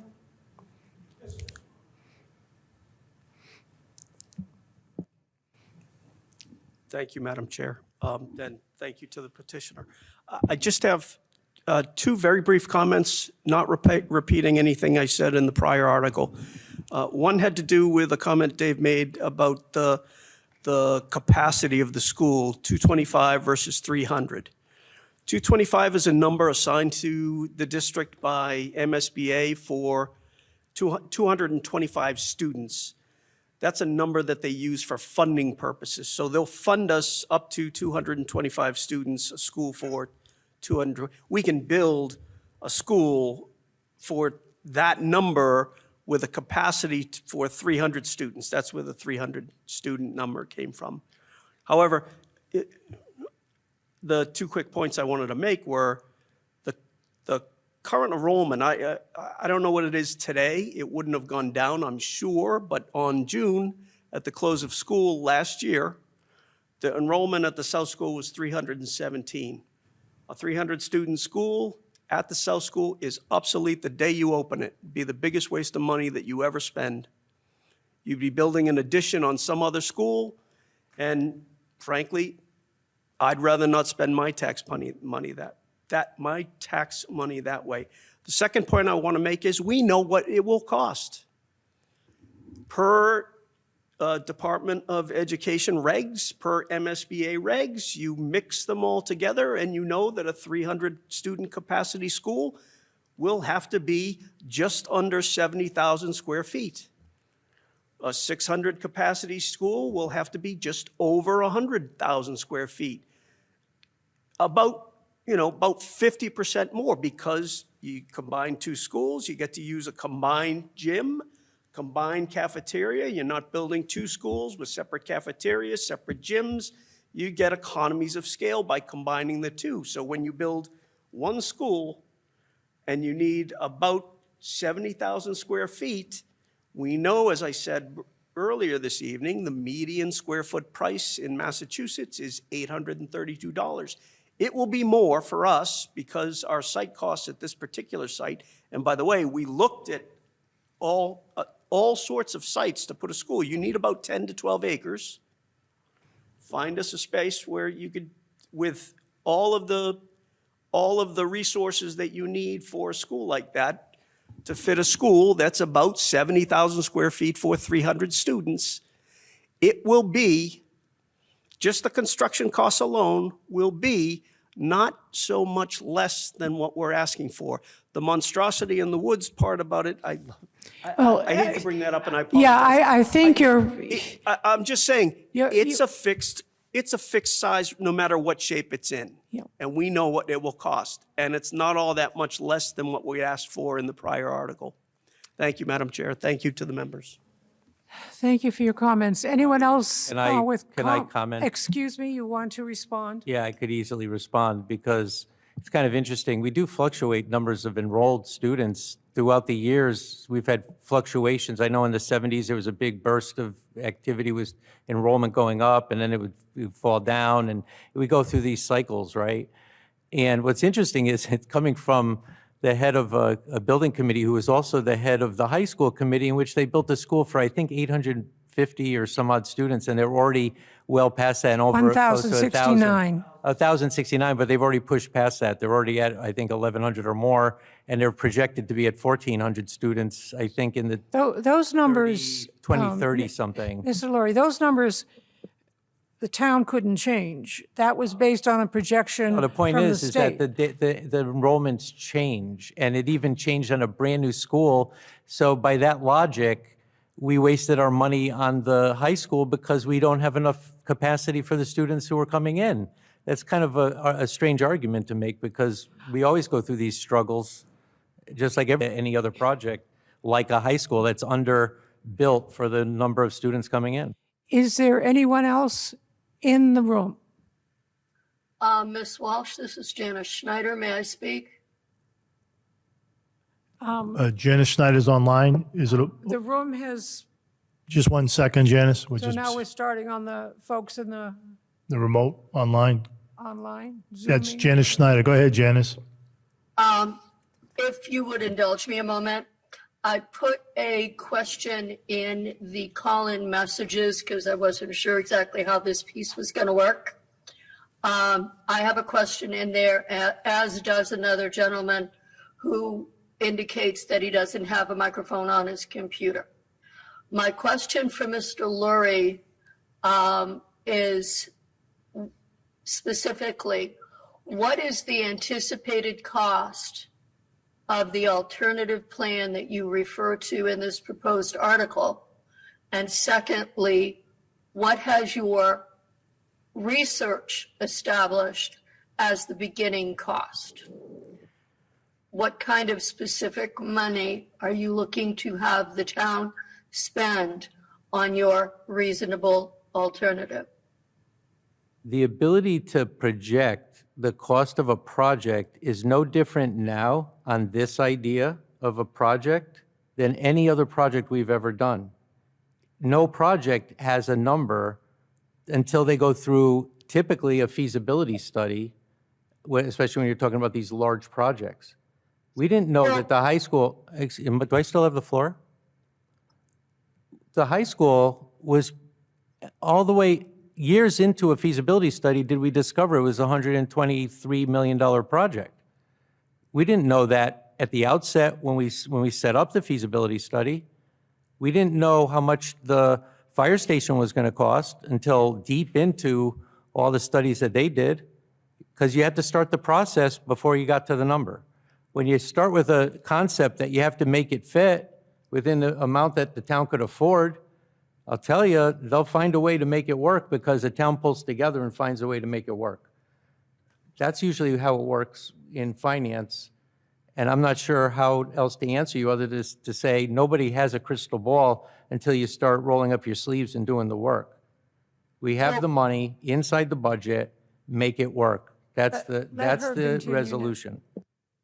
So, so what I understand from your answer is that you have done research and used the term reasonable, but you seem to be unable to explain what reasonable is. Okay. So my question is, you have done a lot of research, and I deeply respect the idea that there's a whole lot going on here, and this is a lot of money.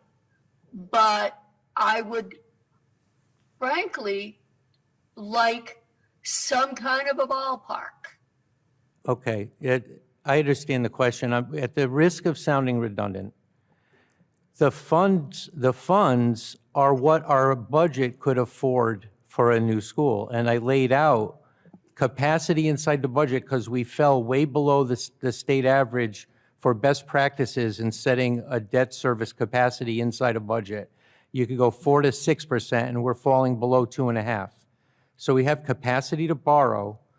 You couple that with the sources of revenue that come from new growth and debt that rolls off, like TIF agreements that show up magically inside of a budget, and you end up with $5-6 million. Oh, by the way, in comparison, the high school, if you look at the debt information from the treasurer's office, we spend $4 million a year on the high school. It comes due 2036 is when it expires, $4 million. The project cost was in that $120 million range.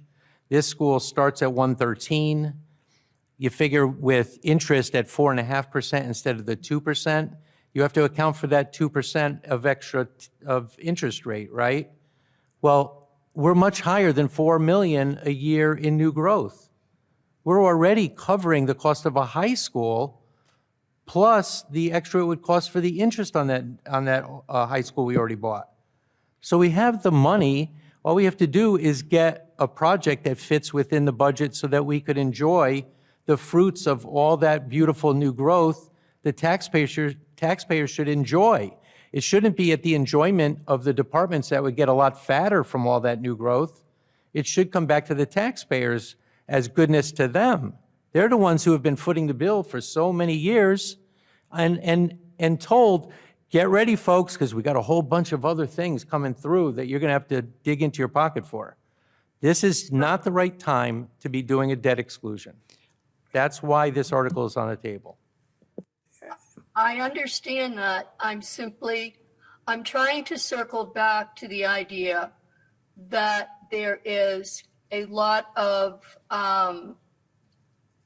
research from within a budget, but it's up to town meeting to, as I understand it, explain how the new growth resources can get spent. It's up to the Board of Selectmen to figure out what to do with the old buildings. But what I'm hearing is your statement that you've researched, yet what in all of this, in listening to all of this, and over a year of multiple town meetings and an additional town meeting. What I have not heard, nor have I seen, any kind of a concrete plan where, yes, Mr. Coulter has said, well, we could cut back this, that, and the other department, but I have not seen I've not seen folks explain where they would take the funds from. So, for instance, we have a $113 million proposed school. We get funding from the state. It's going to come up to, I don't know, I don't have TJ's. It's 64 million. My point is, what are you planning on spending? 70,000, 85? Yeah, good. Okay, so let me come back to this question. All right, so by the way, it's not a town manager's call. It's a select board and school committee's call on what the policy will be about selling properties or building new projects. It's not the town manager's job. Town manager's job is to execute on the policy that's given to them. No argument there. And if I mistake. No, I just wanted to make it. Stop. Yeah, through you, okay. The person on the board, you're arguing, you are not asking a question. And we're not going to have you and Mr. Laurie arguing back and forth. If you have a question, ask the question. He will answer the question. This is not a debate. Well, Ms. Welch, my apologies. No, I could help with, I could help with Wait the a second. answer. She's got the floor. Ms. Have Welch, you got my a apologies. question? My question is specifically, what is the anticipated cost of the alternative plan? Well, Give me a number. yeah, thank you. Through you, Madam Chair. The high school 10 years ago was a $70 million debt after the grant against the $123 million high school. Fast forward, the interest rates went from 2% to 4.5% or so, maybe 4.25%, somewhere in that range. So let's say doubling the interest, okay? This project with the debt that we would take on as a debt exclusion would be on $64 million, which is just a few $1 million short of what the high school was. But you'd have to account for the extra 2% of inflation on interest. So you have extra money that you have to account for. So when you kind of, look at it and you say, well, wait a minute, we spend $4 million a year in a high school for $70 million over 20 years. Then you could look at it and say, well, okay, well, if I'm getting $6 million of new growth plus new debt service that rolled off to give you more money available to borrow against inside the budget, is $4 million for a $70 million project at 2%. How's that compare to another school when you have $5-6 million available with a 4% interest rate? You just start doing the math. You make it work within, you definitely have more money available than we are paying right now for the high school. We have more money flooding into our budget than we already pay in debt service on the high school. And all we're asking for is a small elementary school. We don't want a big one. We just want a 300-student school, not a 600 one. So 300 against what did you say, 1,000-student school, 1,030, whatever it was. I'm asking for a third of the size of the high school, and I want it to fit for like $5 million available in the budget instead of $4 million that we already spend. It's pretty simple math when you start to look at the order of magnitude of the difference between a big school and a little one. Thank you. Mr. Moderator, are there any other questions? Yes, as Janice Schneider referred, Mr. Kevin Monahan from his address is 28 Daily Drive. He does have a microphone. He has 4 questions. Let me just start reading the first one. He says, through you, Madam Chair, to Mr. Laurie, wouldn't building a school for 300 students preclude turning Wilkins into a preschool and closing the Jones? That's his first question. I don't know if Mr. Laurie can answer that. Well, I don't know why we have to close the Jones. Right. That's, if my plan went into place and we kept the Wilkins as a neighborhood school for the people who live in the west area of the town, the Jones would keep operating. We sunk $2 million into the central administration building at the Jones, which also accommodates a booming, apparently it started much smaller and now all of a sudden it's bursting at the seams with all these new preschoolers. So you find a way to make it work with the students at the Jones who are those preschoolers. I don't understand the question, because instead of transplanting them to the Wilkins, they would stay where they are, or say, sorry, there's no more room at the inn, or find a different school to house them. I don't know, towns, they get faced with challenges all the time. We pull together as a town to solve problems like that. We have 50 kids on a waiting list to be preschool. Okay, well, where could we put 50 kids? The town would pull together and find a way to accommodate preschool for those extra 50 kids. I don't understand why that's such a Okay, well, major let me question. ask the second Yeah. question. Thank you, Mr. Laurie. His second question is, can a school for 300 be built for under 60 million? The school can be built with the new growth and debt falling off available with capacity inside the budget to make, I'm sure, a beautiful school, one that has classrooms with teachers who know how to make the rooms very That dynamic wasn't and his exciting. question. Well, His I don't- question is, can you build it for less than 60 million? I am not here to come up with a project plan on something where I'm initiating a resolution article. It's an then irrelevant question. To the questioner, he does not have an answer for that. It's Third an question. irrelevant, it's All right, irrelevant thank you to the both. article. Let me just move on to the third question. Where would this school sit, and does it include the estimated 15 million or so for site prep?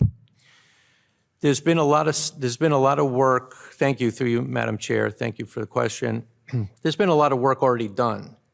And I hope that the school committee, when they turn over their papers after we dissolve their committee, because the article would call for that the material that we already have on site work and, availability, maybe checking in with other people who know of new areas, maybe behind the South School where that is, figuring out a way to make a project work while kids are still trying to get to school. I'm sure all those plans have already been discussed, and I'm very confident that we would not have to work very hard to make a spot work for a 300-student school. Does he have a fourth question? One last question, Madam Chair, if I may.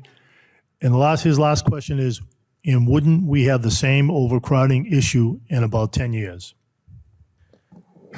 And that's his Boy, final question. That's a great question, because I'm going to tell you something. The town is experiencing bursting at the seams with the number of families with children coming in. I could get into a long oration over what I think about why that's happening. I'm not going to do that here. Thank you. I'm sure Madam Chair appreciates that, but look, we go through cycles where the town grows in population and shrinks. We've seen it already. It's going to happen again. We're going to shrink again. Trust me, it's going to happen. We're going to shrink. And we say, oh, what are we going to do with all these schools? We have to close it down. We closed down the Jones School, but it was built when we were going through growth, or we kept it around because of growth and then decided that's the oldest school. Let's get rid of that one because we'll use the newer schools for the smaller number of students. Do you know when enrolled. the Jones School was built? I know it's old. I know it's 1930, old. It's old. I know. during the Depression. That's interesting news. I don't study that, and I'm glad that you brought that to my attention. But they probably, tell me if this is accurate then, if I can ask you, is It was did built they as- close it because it was the oldest and with a shrinking population? Was that the cause of, It was built as a junior high, okay, and then the high school was where the food pantry is. okay. And then they built, I guess, 1/5 of the old high school, the original building that was from the 1920s. But why did they choose closing that middle school? I know they built But we're the new not middle. answering the gentleman's question. Well, Right. it's, Why don't we move on? it's, you adjust for population fluctuations all the There's someone time. else online, Madam Chair. Okay. Carolyn Campbell, you're up next. Could you unmute your microphone and ask your questions? How many more have we got? I only, She might be the last one. Go ahead, Carolyn. Hi, thank you, Mr. Moderator. Thank you, Madam Chair. I have a couple of questions about this article through you to the presenter. It's my understanding that this is a non-binding resolution, right? And it wouldn't happen and it wouldn't even be an issue unless the debt exclusion fails on April 1st. Am I correct? That is true, yeah. That's what his article says, but his article is coming up February 3rd, which is well before the vote. Right, but I mean, it wouldn't go, the resolution wouldn't even take place until after that. So I guess my first concern is that, isn't this resolution an article premature? Because if you could make the resolution for the annual town meeting, if this is, if the school fails, this could go on the annual town meeting warrant and be discussed then. But right now, it's premature. Well, wouldn't I be accused of kicking the can down the road? Well, instead it's to answer your question that he has a right. Every citizen in Stoughton has a right to do something like this, and he actually collected over 100 signatures, and he has admitted it's a resolution. It's basically his suggestion of what should happen, and he will make his case at special town meeting. But it is predicated on a loss on April 1st. But even if the loss happens, this is basically Mr. Laurie's recommendation, backed up, he hopes, with the majority of the town meeting reps voting.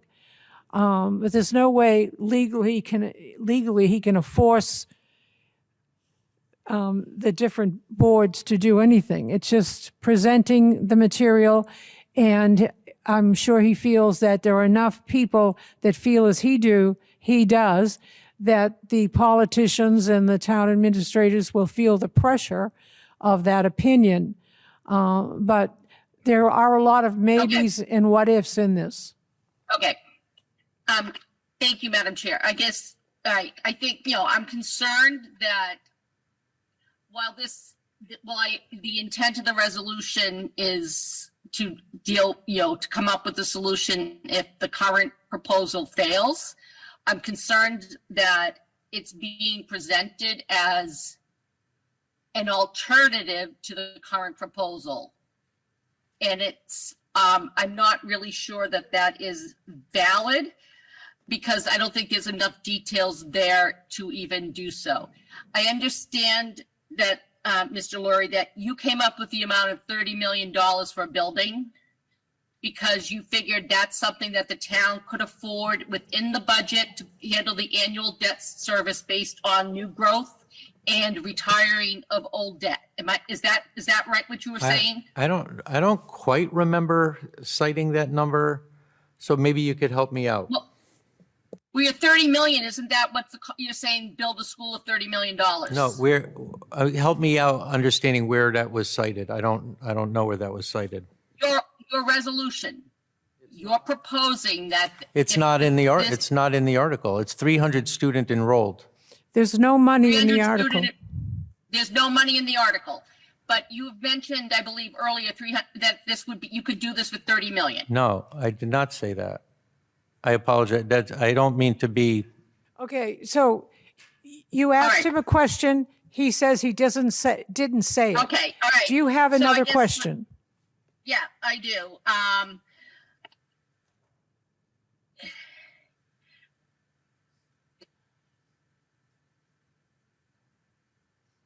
My next concern is, I understand, the plan is to fund it within the budget by using new growth, and the retired debt that's already being provided within the current budget.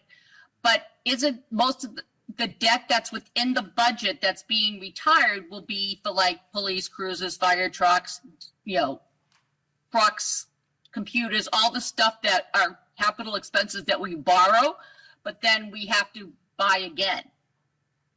So if we're using that debt for the school within the budget, how are we going to pay for the other stuff that we are currently borrowing under the budget and paying the interest within the budget? Okay. I Fair- think you've answered that yeah. there's a lot of new money, you feel, there's a lot of new Right. money out there hasn't been assigned to different places. Yeah, can I help her, like, how it's framed, the same question? Because it's how it's framed, I think, answers is makes it more interesting, because the revenue is covering it, there's no doubt. It's just about, like, capacity inside the budget, because I also said 4 to 6% would be the right range. The scary thing was that we used to be at 4%, and I was on the Finance Committee when we tried to get a floor on how far down it went, because when it shrinks, the departments, all the money that comes off of the debt that falls off gets absorbed in the budget, and it's very hard to claw back to get back above that 4% floor. So we've already shrunk down in the 2% range, and that's what's scaring me, is that it got so far down. So, I guess the question would be is how come the budgets have already done that to the debt capacity for buying trucks and plows and, DPW equipment and all those other things? It's scary to me that we've lost so much debt in the budget for just the things you're talking about. Because So okay, I just want to make sure I understand what you said through you, Madam Chair. You're concerned that the town should be spending more money within the budget on debt service and less money, and not have that money go to services and employees and staff and salaries and everything else. Did you want to have it at least 4% in debt service? Is that your concern here? my concern has been that, along with many people in the town, that we No, don't. I understand. We don't just- have policies that protect the town from having just that happen. That you just articulated beautifully, by the way, is that how do we pay debt on those very expensive things like garbage trucks, things that are big ticket that you have to borrow for? Where's the capacity? It's been evaporating, and it evaporates inside the operating budget like, it's this giant black hole that it gets absorbed into, and it's very hard to Thank you. claw that money back. And it happened to us with a vacuum on policies around that. If you had policies, it would have protected us from having that happen. So thank you for identifying that, because I think you'll hear about an article about doing just that, protecting the taxpayers from having that happen. I just wanted to make sure I understood your argument, Mr. Lurie. All right, I don't want to debate what I think of it. Could you wrap up your questions, please?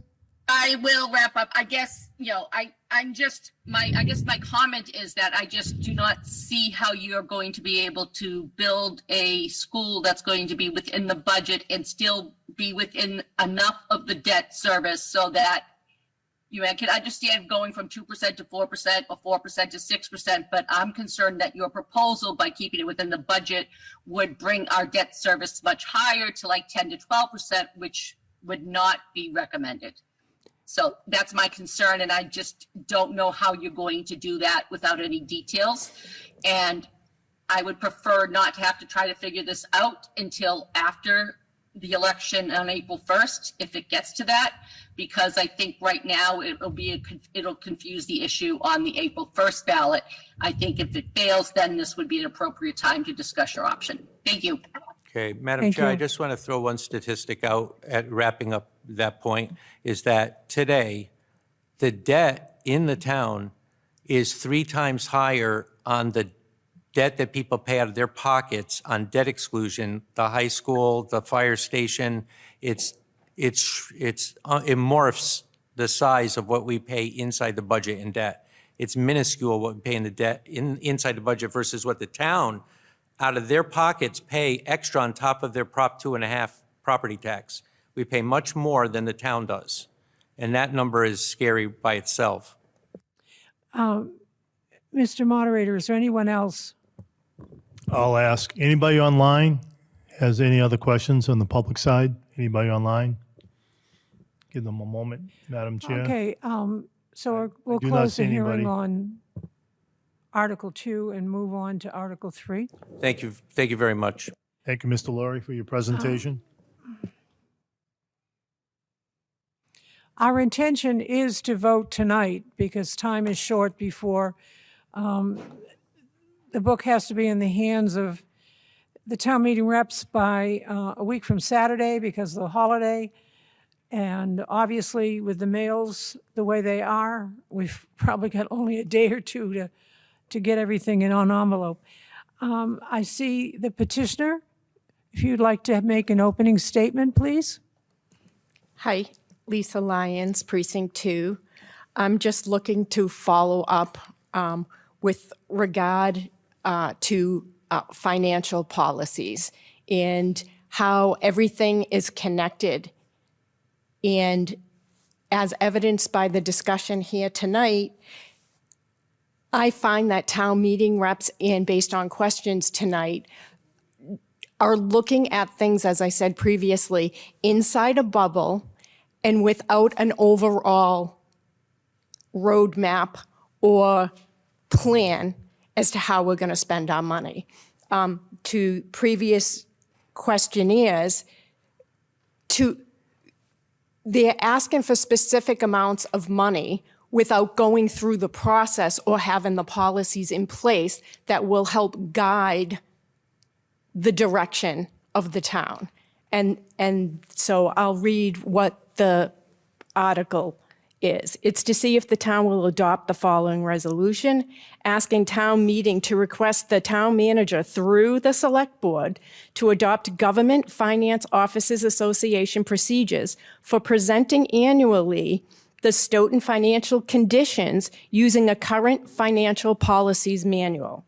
Whereas capital article projects are put before town meeting without a clear picture of how it relates to the goals and overall financial outlook of the town.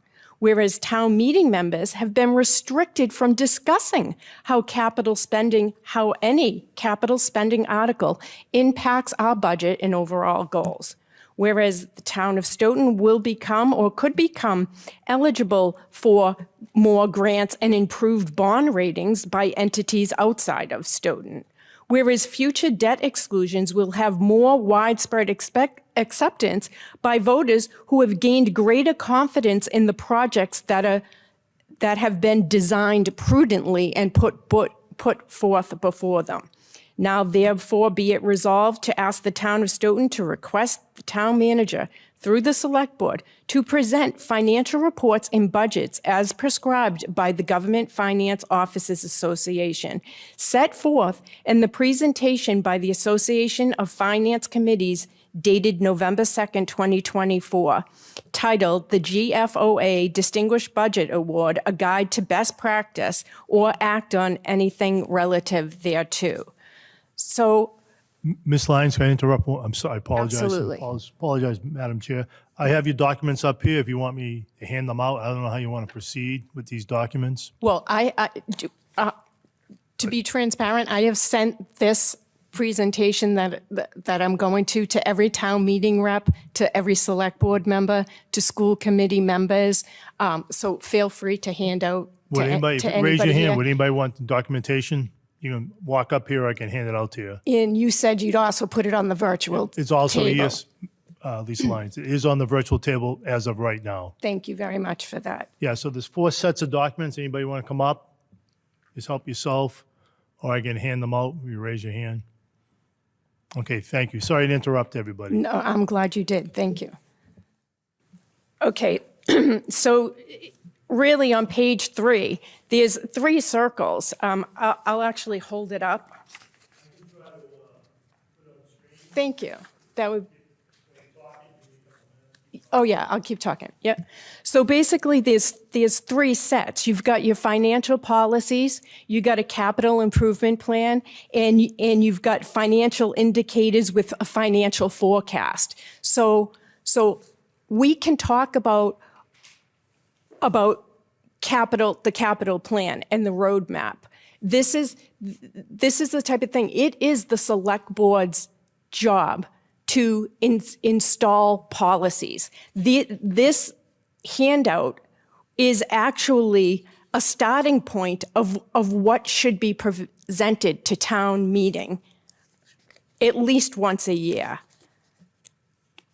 So basically, there should be a budget message that articulates priorities and issues for the upcoming year. The message should describe significant changes in priorities from the current year and explain factors that led to those changes.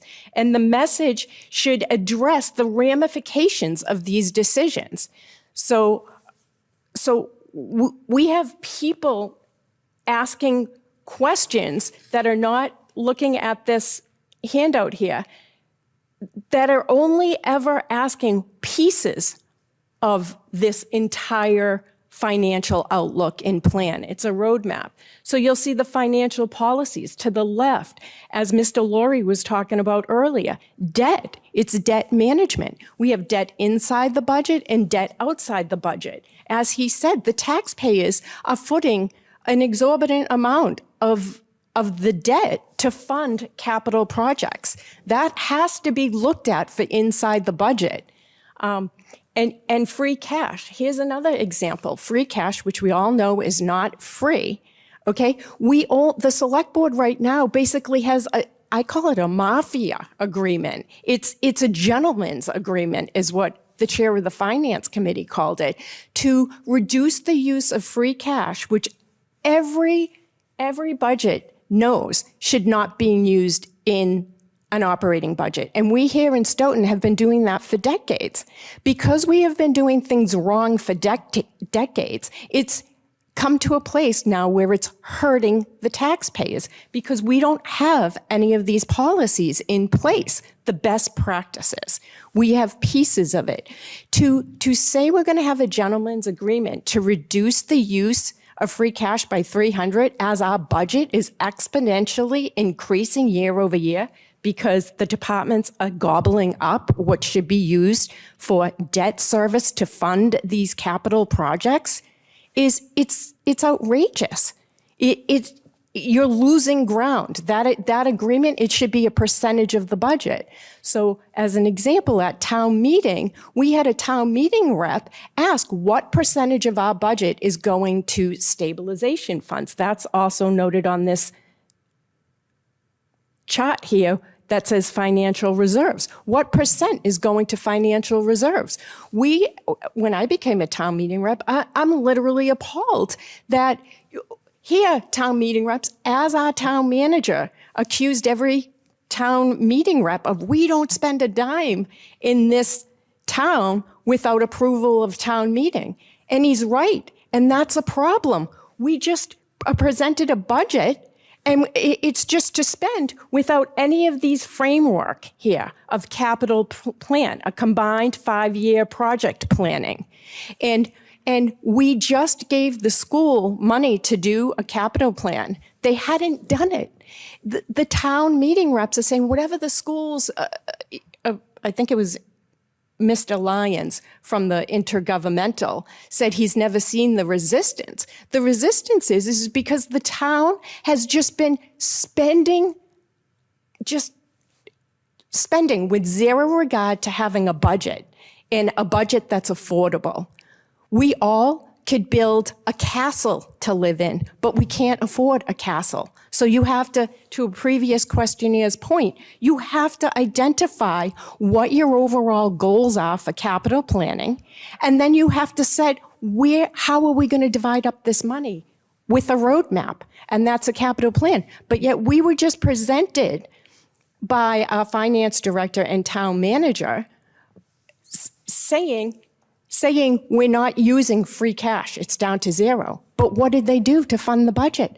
They're gobbling up all that new growth, all that TIF money. So it's, I want to almost say it's disingenuous because they're almost trying, I call it pulling the wool over our eyes or talking out of both sides of our mouths. It does no good to reduce the free cash down to zero and then spend all the new growth that covered that free cash. The goal is to live within our means by shrinking that money.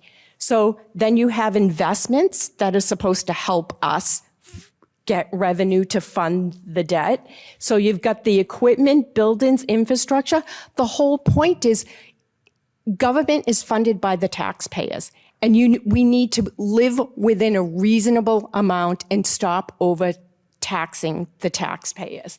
So, I mean, I could go through this in more depth as to what is supposed to be included here. I just do want to read this page, that we should have a policy document that identifies the town's financial goals, objectives, and guiding policies. Right now, the guiding policy is just spend whatever the town manager puts before us without these policies that are here. We have to have a financial plan that presents the town's current financial condition, stating assumptions and projecting where things are headed based on those assumptions. We don't get that as town meeting reps. An operation guide should describe the municipal services and operations, measuring their efficiency and effectiveness. Here's on the schools. The Jones School, how long ago did we have to convert that school to administrative offices and make it a preschool, which took it out of MSBA ability to be grant funded? And now we're looking all the millions of dollars that it took to do that. We're looking to close that, and move it over to Wilkins. I mean, this is a lack of comprehensive planning, long-term planning in this town. And at that recent select board meeting, they said, let me back up for a second. At the school committee meeting, a school committee member asked, how long will it take to develop a 5-year capital plan? It's 2 months. So how does the town manager come to the select board and say, we're not going to have a combined capital plan until July 2026? We were supposed to have Collins report policies in September, got delayed by excuses, which is not valid in my humble opinion. And then, we're definitely going to have it in December. We didn't get it in December. The Stoughton taxpayers are shrewd and rightly skeptical right now. They are done funding a hapless spending. They want to see a roadmap, and they want to see that the town government, whether it be the schools and the municipal, are working for the taxpayer, not against the taxpayer, by gobbling up all the money and not pacing all this spending. Thank you. I'm cutting it short because of the late hour right now. Oh, thank you. Okay. You're welcome. Because I can tell the town is saving money on heating. I have congestive heart failure because of my medication. Oh, are you saying you're cold? That's why I might put my coat on. And so my extremities are starting to freeze up. Fran, any questions? No questions. John? Any other members of Municipal Operations who are still awake and have questions? No questions. Any Municipal Ops Committee members online have any questions? No questions. Thank you, Scott. Anybody else? So, Questions, Madam Chair? okay, we'll open it up to the audience. If you have a question for the petitioner. I think I see a hand, okay, next to Mr. Laurie.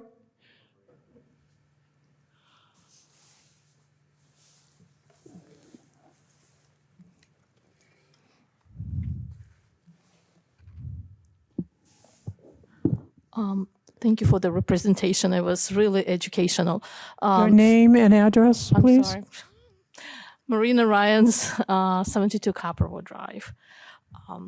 It was very educational for me. So as I understand, to have fiscal policies and procedures always is very crucial to make sure that things don't go chaotic. Do you think, in my understanding, and you can correct me, that the reason we have all these expensive over-designed projects, capital projects lately, and that capital projects like library and high school that we're still paying debt for it, including interest. So now the new project that is coming, South School. So to me, it looks like lack of lack of fiscal policies and procedures.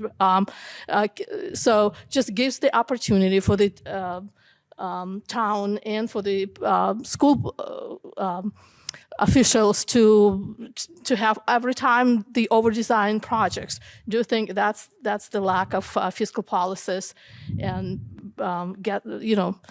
makes difficult for the taxpayers to live? So. Well, this doesn't have anything to do with the school department. It says town manager. No, she's talking about, through you, Madam Chair. I think what she's addressing here is the lack of policies being placed guiding the leaders who are designing these projects. And what I hear her saying, it's showing a lack of respect for the taxpayers. It just says, to me, it says request the town manager. No, through the select, so the select board makes. To request the town manager. The town manager does not control the school budget or the school projects. Correct, but So, there should be. well, it's just that the person making the comments doesn't seem to understand that. That this has nothing to do with the school department or a new school or. She's through to help clarify. I think what she's. No, you know what? So I can rephrase it. You have to explain what she's saying, then, that really shouldn't. I can rephrase it. So I don't even think it needs to be doesn't- rephrased. This is regarding fiscal policies. The select board sets fiscal policies for the entire town. The policies, they don't tell, there's policies for the whole town. In Mansfield, they have their municipal select board working very closely with the school committee on behalf of the taxpayers, not against the taxpayers. Well, this has got nothing to do with that. There's nothing in this that says that they're going to do any kind of work with the schools. It's strictly the town manager through the Board of Selectmen. So do you have any comment on that? Nothing to do with schools or overrides or? yes, I just, as a question, the select board, I believe the select board owes to the taxpayers to have the fiscal policies so that the money being managed by the town manager wisely without, going through the expensive capital projects. And this can be schools, libraries, anything else, so that we have planning and we have fiscal that the town and select board has, and the town manager has fiscal responsibilities. And I believe for this matter going a little bit further, then we wouldn't be arguing today about the expensive capital project like school, and if the fiscal policies were in place. Am I understanding correctly? Thank you for your Thank comments. Anyone else? I don't want to hear one more word about schools. There's nothing in this article about schools. Thank you, Madam Chair. Dave Lurie, 18 Robinette Road, and I have nothing to ask about schools. And the Collins Center was mentioned with a financial policy document that they're supposed to be providing. There's, from what I've seen, is that a couple years ago, myself, I put forward a sample, like 12 to 15 page document as a sample policy statement, and maybe it was could be up to 20 if it was a locally created document versus going to a giant Collins Center with people that we've never met before. They're just outsourced out to this entity out in Boston, which from what I can Just tell, stick to what is being proposed. from what I can tell is that their documents are very, very big. They're like 100+ pages, very glossy, hard to understand documents versus a locally made one. Which do you prefer? Do you prefer the Collins style method of getting to a policy statement or a locally made one? I am in strong favor of a locally made one, and in fact, it was an 8-page document that I read that you gave that is based on, this town pays for finance committee members, of which I am one, to be trained on what best practices are. And I believe that's where you came up with the policy, that local policy that you were just referring to. And at the other select board meeting the other night, the town manager is saying, we follow the Mass DOR. That is basically like a chief financial officer of a company talking about how journal entries are made, and the actual policies are actual guiding principles of how we are going to run our town to stay within a budget that protects the taxpayer. And you do that through the use of the free cash. You do that through the use of debt management. You do that with regard to having a revenue sheet. We were actually told, as being on the finance committee member by the town manager, that we don't deserve a revenue sheet. I almost fell off the chair when I heard that. That is part of a complete financial report card. We should be getting a financial report card that includes all these indicators that was on page 3 of that graph, that handout. Okay. Thank you. Thank you. Anyone else? Anyone on the, Online, yes, we have Carolyn Campbell with a hand up. who? Carolyn Campbell. Okay. Hi, thank you. Thank you, Mr. Moderator. Through you, Madam Chair, to the presenter. I have a question, and I don't have the article in front of me because I'm at home, and so please forgive me if I'm asking a question that seems basic. Are you asking that the select board adopt a financial policy or a particular financial policy? I am asking, and have been asking for a long time now, and was promised by the chair, Steve Cavey. Deborah Roberts indicated that they had a financial policy, which they do not, and that's also will be on the virtual table. That is a guiding principle that was never voted on. I am looking for the select board to adopt or develop the best practices by in this particular resolution, it's by the Government Finance Officers Association, their best practices. I believe you're on the Finance Committee as well, and I gave that handout at the Finance Committee. Yeah.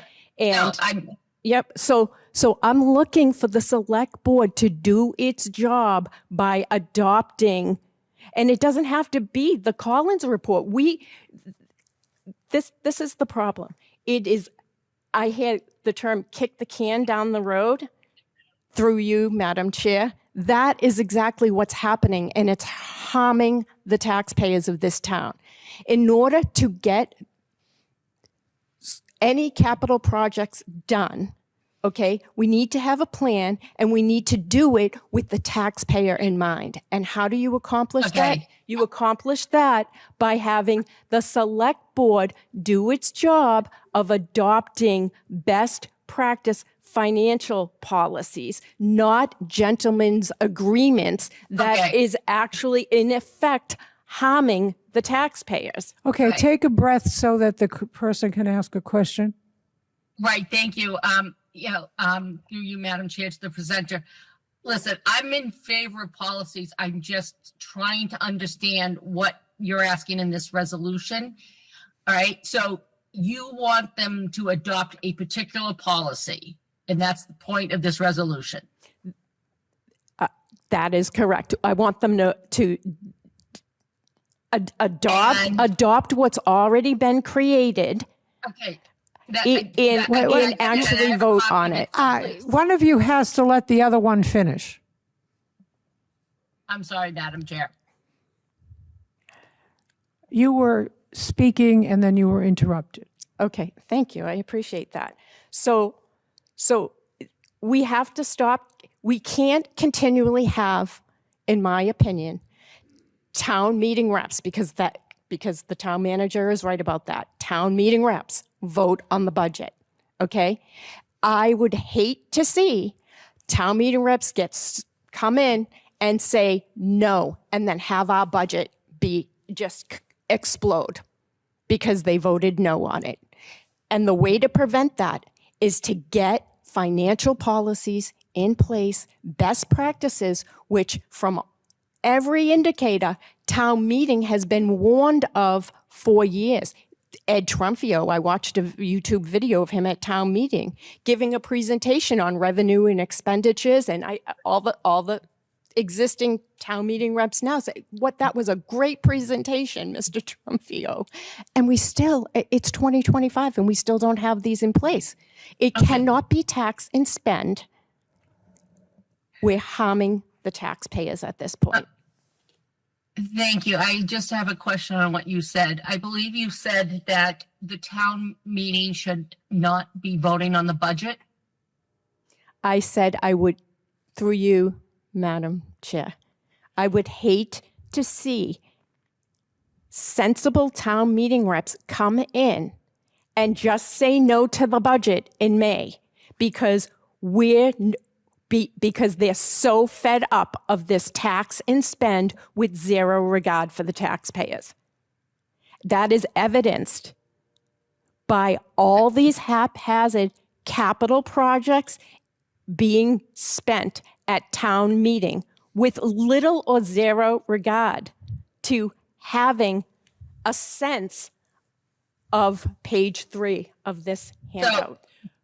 So just thank you. just to understand, you want the Board of Selectmen to adopt a particular policy, or the Select Board, I apologize, on a financial policy, and you want that financial policy to apply to town meeting. Financial policies guide, through you, Madam Chair, financial policies guide the town manager. And through the town manager, who recommends to the school board, because we need to be one Stoughton. I hear one Stoughton. We need both sides, school and municipal, working together on a combined capital plan, on a roadmap that is dictated by policy. I believe even the town manager would agree with that. Have you made your case or asked your questions? I've asked my questions. I don't think I'll get an answer. I don't understand the article, and thank I you haven't gotten an answer, for but thank you. participating.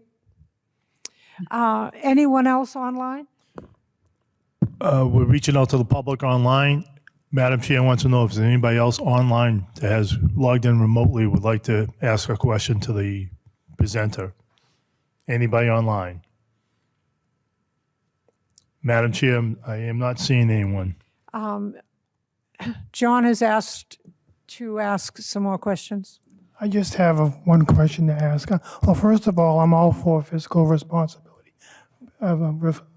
Fiscal responsibility, I'm sorry. But I want to go back to what you said about the finance committee has to go. You said you were trained being on the finance committee. By who? Is there a program you go through? So what I said is the finance committee pays for members. And now we have, I believe it's 16 members. It might be 15 or 16. And only 5 of us went to this training on November 2nd. It was in Sharon. And I just think it's a shame, okay, that our taxpayers are paying for us to go to a presentation. This is the Mass Municipal Association. It was a wonderful presentation put on by other town managers. It was put on by Travis Ahern in Holliston, Mass, and Frank, I can't even pronounce his last name, and Medfield. And we also had a presentation by Mansfield with the Mansfield town manager and a school committee member. And they described to us what we should be getting as town meeting reps and what we should be expecting with a cooperating select board and school committee. Now, how many are you on the finance committee? I How many believe I members? just said, we should be 17. I believe, maybe, Bob, you could help me with that. Are we at 15 believe or there's 16. 16? I believe there's 16 right 16. now. We're at 16. A full committee would be 17. We're at I- 16 right now. I think everybody should be required to go to those Exactly. meetings. I mean, Exactly. if And you're going to be on a committee like the finance committee, you need to be trained. I mean, And we're going on- you went to that meeting, right? yes, and we're going on another one in January. I'm sorry, Madam Chair. Hold on. Yep. Excuse me? Mr. Laurie just said something. No, we're not, no. I just want to get a, I just want to You're get, not recognizing people from the audience. I just want an answer. Had his say. Okay. You're questioning the petitioner. Okay. All right, then I'm done with my question then. Thank you. Right. And I've done, through you, Madam Chair, if I might follow up on his question. Thank you. Was there anyone else online? Madam Chair is asking anyone, second call for anybody online that would like to ask a question. Second, I assume last call, Madam Chair, online. Okay. I don't see anybody. You want to ask more questions? No, if Mr. Laurie has something to say, then I want to ask him a question. No, then you can ask him when the meeting is over. We're dealing with the petitioner. We're not quizzing audience members. I'm done. I already said I'm done. Okay. I'm sorry, I'm not well. The cold is not helping. So Article 4, which I believe you were also the petitioner? Oh, sorry. Yes. Don't get up. Okay. No, I won't. Lisa Lyons. Instead Still of Lisa reading- Lyons. The whole thing, could you just read, Can I just do the whereas? Yes. please? I just want to do, the point for this resolution about asking the town moderator is I want town meeting reps who want to ask fiscal questions with regard to the articles that get presented at town meeting to be able to ask the questions without hearing it's not relevant to the article. When that happens, it is an utter disrespect and disregard for not only the town meeting rep asking the question, but it's a disservice to every taxpayer who's watching that may be able to learn something. That's how the only town meeting rep that I was following that led me, like I made the mistake of hearing, oh, we want more people involved. And I got involved by the select board and have been nothing but disparaged and shut down since. And I saw that happening to Mr. Laurie, and I'm like, wait a minute. These are basic questions that should be being presented to town meeting without, town meeting reps shouldn't even have to ask these questions. I'll give you an example. At this past November town meeting, we had a town meeting rep ask the question, could you please tell me what percentage of our budget goes to a reserve fund, a stabilization fund, savings account for what? Capital projects. The answer from the finance director is it's not relevant to the article. And I'm sorry, Mr. Mullen backed her up. That shut down the question, and it shut down valuable knowledge that should be given to every town meeting rep and to every tax-paying citizen. It is a form of censorship for transparency. So when I hear we're transparent and so I hope I'm making my case as why I'm asking for this resolution. It's not for just me personally. It's for every town meeting rep to learn. You've heard the questionnaires tonight be confused. They're confused because they're not getting this basic information that is best practices to the previous article. So whoever set up the way this article went, it's great because it's all connected. It's all connected. And I know we're tired, but you can't ask taxpayers to spend millions upon millions of dollars without them having a semblance of an idea of the budget and where we're going. And in interest of time, I'll leave it at that for right now. Fran? No questions. John? No.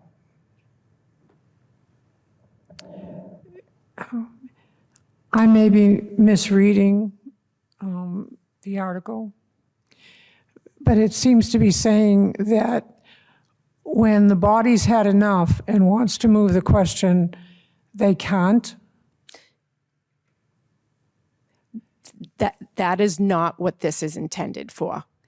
It's when that is absolutely not, because I understand at a certain point, and I would like to give credit to the existing town moderator who, from my inception to the latest round, I've seen a concerted effort at least to give more balance to, you can tell when somebody's for or against something and people want to move the question. And I've heard him say, well, wait a minute, I'm going to listen to so much, I don't know what the number is, say 3 on one side and 3 on another.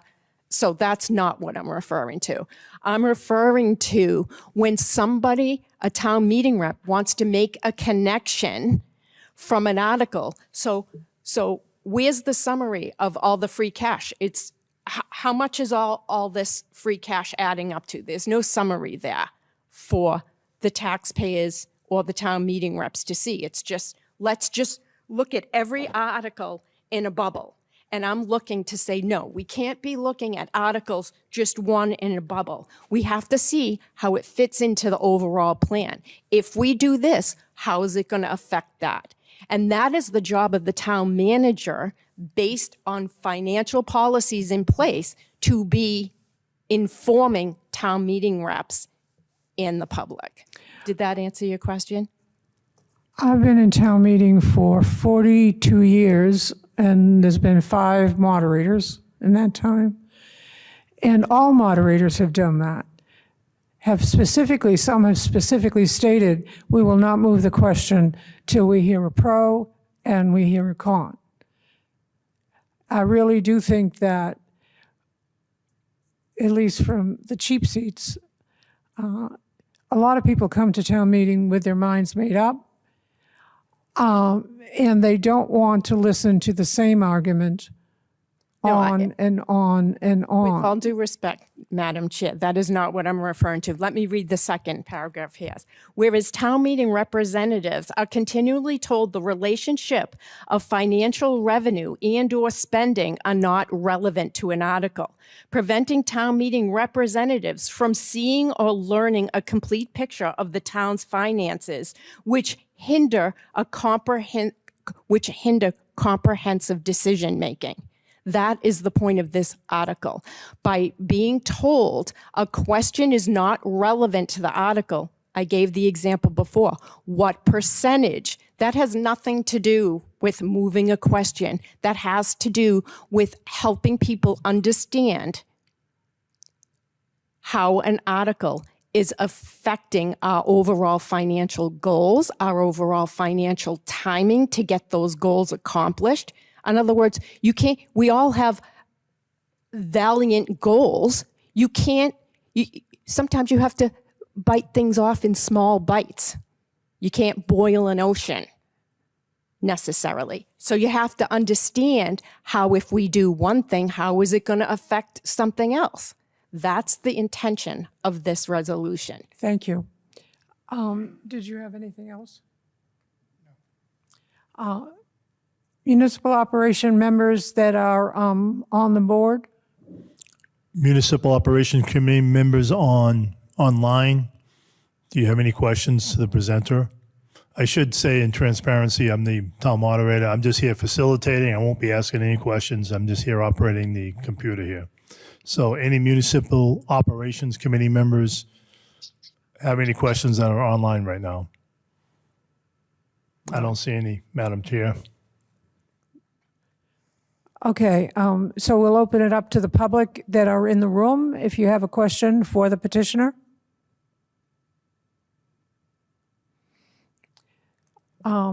There is somebody online right now, Yes, Becca Moxton. You have your hand raised. Go ahead, Becca, identify yourself, please. Hi, Hi, Becca Markson, 121 Copperwood Drive. I apologize. I know it's late. I don't have the resolution in front of me, so I apologize if I'm misunderstanding. But my question for the petitioner is this resolution for how town meetings should be run by the moderator or by the select board and town manager? This resolution is meant, I'm assuming this would be for the town moderator to be able to deal with, because it's basically asking the town moderator to not go along with somebody like the finance director saying it's not relevant to the article, because when whomever would say it, in this case that I'm thinking of, it was the finance director, but it's also been done by the town manager to say it's not relevant to the article. And what that does is that prevents transparency, that prevents understanding. Did that answer your question?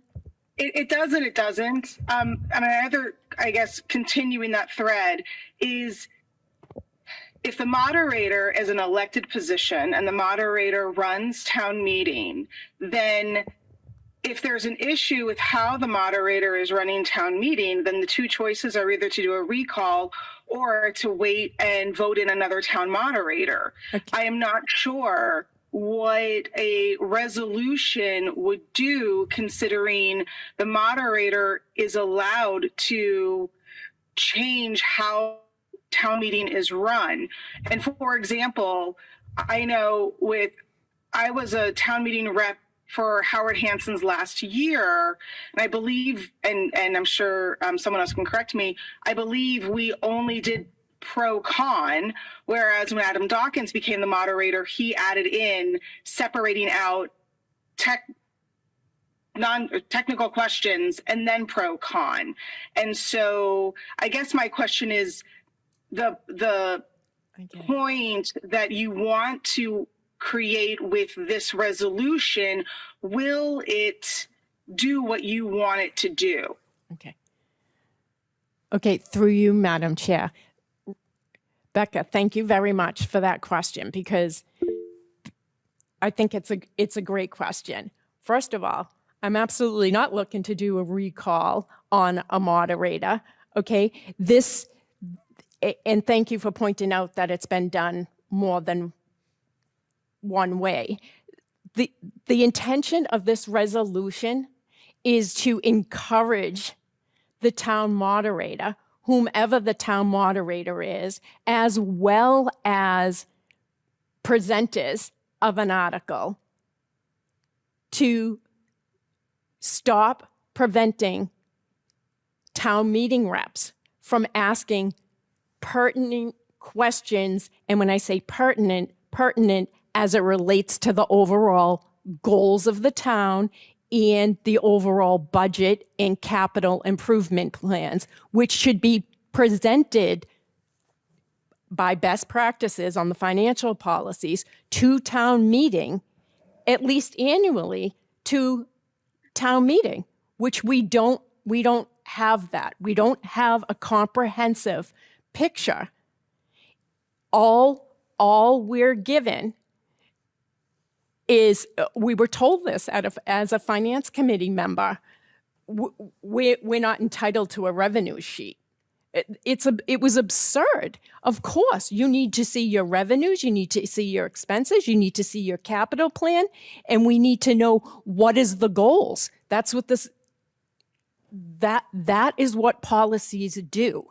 And that's how you inform and be transparent to your town meeting reps and your taxpayers. So this is I'm looking for a good faith. This is just basically a pretty please.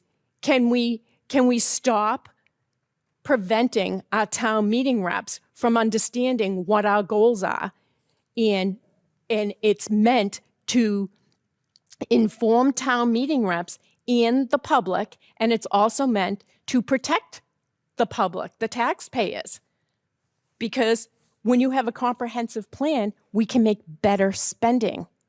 We'll know what our limits are. We have stabilization funds. I was on the finance committee last year, and under $131+ million budget, they wanted to put $375,000 in the stabilization You're fund. straying a little bit from what she's asking. Well, okay, I agree. Did you have anything else? Did that give you a good feedback? Yeah, I just want to say that I don't think this resolution is doing what you want it to do. And with that, I will, that's all. Thank you. Thank you. Madam Chair, next up is Carolyn Campbell that's online. Okay, we're gonna have to recess or something. I have to leave the table for a few minutes. Okay, let's take a brief recess, Madam Chair, if that's okay. 5 minutes should do it. 5-minute recess.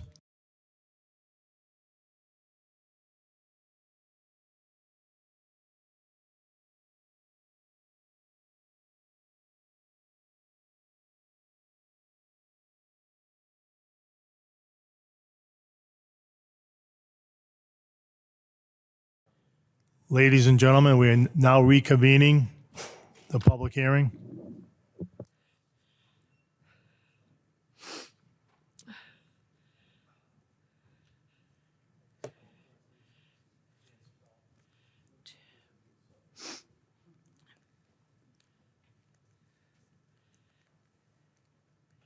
It's 10:03, and we're continuing on Article 4. Thank you for your forbearance. I just didn't think this would take over 3 hours.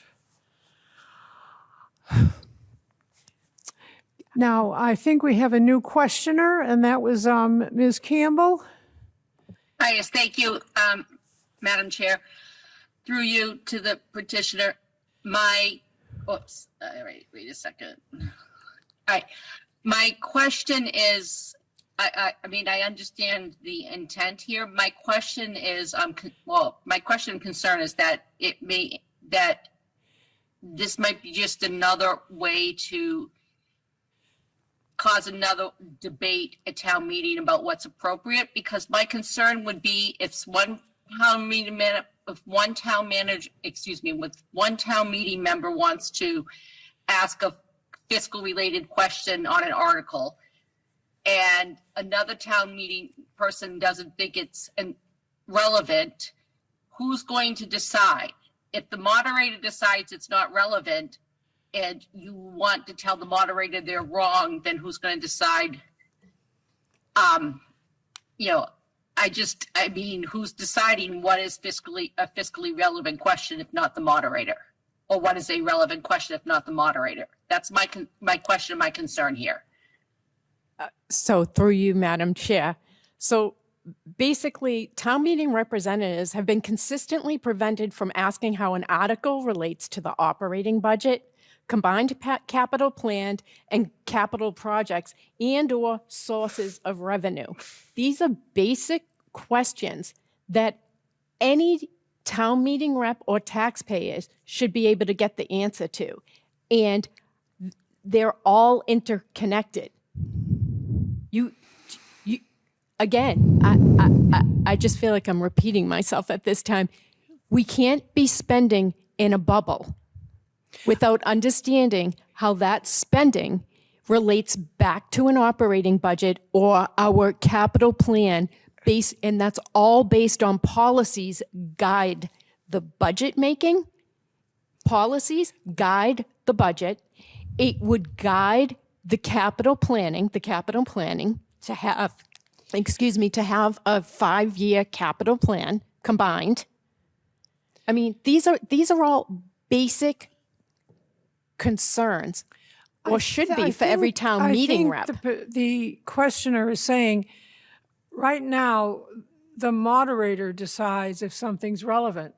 And what I thought I heard her say is, if you don't like the decision of the moderator, who in the body decides? It should be it is and should be the the moderator's decision. Again, this is a resolution and a request to get transparency and information to the town meeting reps and the public.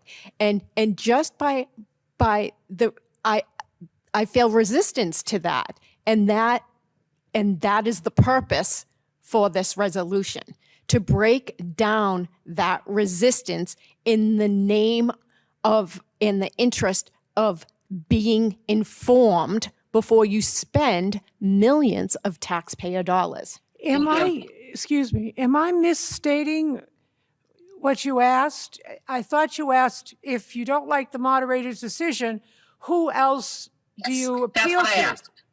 And that's not what your answer is saying. So, or is your answer the moderator is still the final arbiter? Of course, that's the moderator's job. Yes.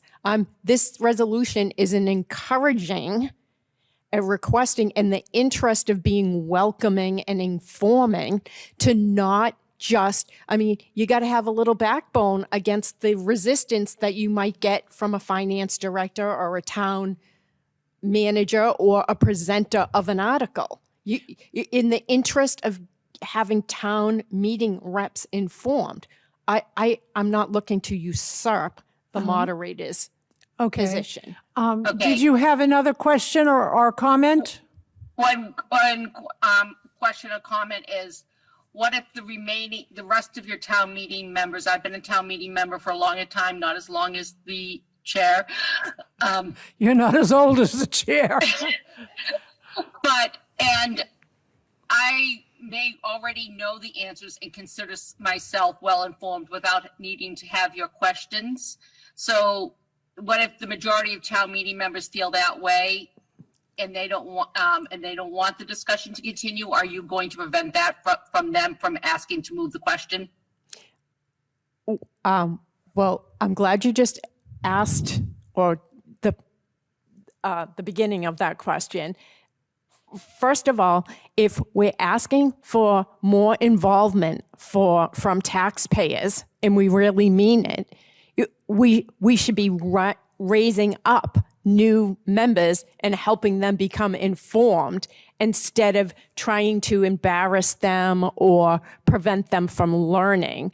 So with regard to your question, because you've been a long-term town meeting member, I would think if were doing the people's work, you would want to be helping to inform any new town meeting reps to work in the best interest of the taxpayer. So I happen to agree that it's important to help educate new town meeting members. I'm not sure the way you were proposing to do it is the right way, and I resent the fact that you are suggesting that I don't do such things just because I don't do them in the same way that you do. All right, but I think at this point, I have no further questions and no comments. Thank you. I can say Good whatever night. I have until the town meeting floor. Mr. Moderator, is there anyone else online? Let me make the last call for the public. Anybody else online that has logged in remotely would like to make a comment? Is there? Oh, yes. Rachel Lazarus. Please identify yourself, Rachel. Go ahead. I am trying to get it right. Okay. I'm a little bit confused as to what the purpose of adding in an extra financial component. I respect that it might feel like people are being hassled by hearing some kind of disagreement at some point, but I think that's kind of in the game of, everyone is allowed to have their opinion. Not agreeing with someone is not harassment, obviously. And it just kind of seems like Lisa agrees that the moderator is the final arbiter of this. So this is kind of, so if what the moderator says goes, then we would all accept the moderator. I've noticed at times that what the moderator says is not accepted, and that makes town meeting last even longer. And you were just talking about barriers to entry, Lisa, and I think that's a great point, because I know that for someone like me with small children, with my friends who have small children, it is very difficult for us to commit to running for town meeting rep, because it's such a lengthy commitment. It's 7 nights last May. It was 2 nights in February. It takes so long. Why are you asking to add more to it when the information could be distributed ahead of time? There should be more discussion ahead of town meetings so that I know that there's open meeting law, but there should be people being able to be prepared before they attend town meeting. They know the questions they want to ask. That's just my take. That's your comment. It's not a question. Yeah. Thank you. I don't think you need to respond. Correct. To a comment. Was there anyone else, Mr. Moderator? I'm asking anybody else online that has logged in remotely, members of the public, anybody have any other questions or comments to the presenter? Let me just check with the chat. Madam Chair, I don't see anybody raising their hands. Well, I'll accept a motion to close the public hearings. I need a second. Okay, I'm going to ask whether you feel we should close the public hearings. Donna?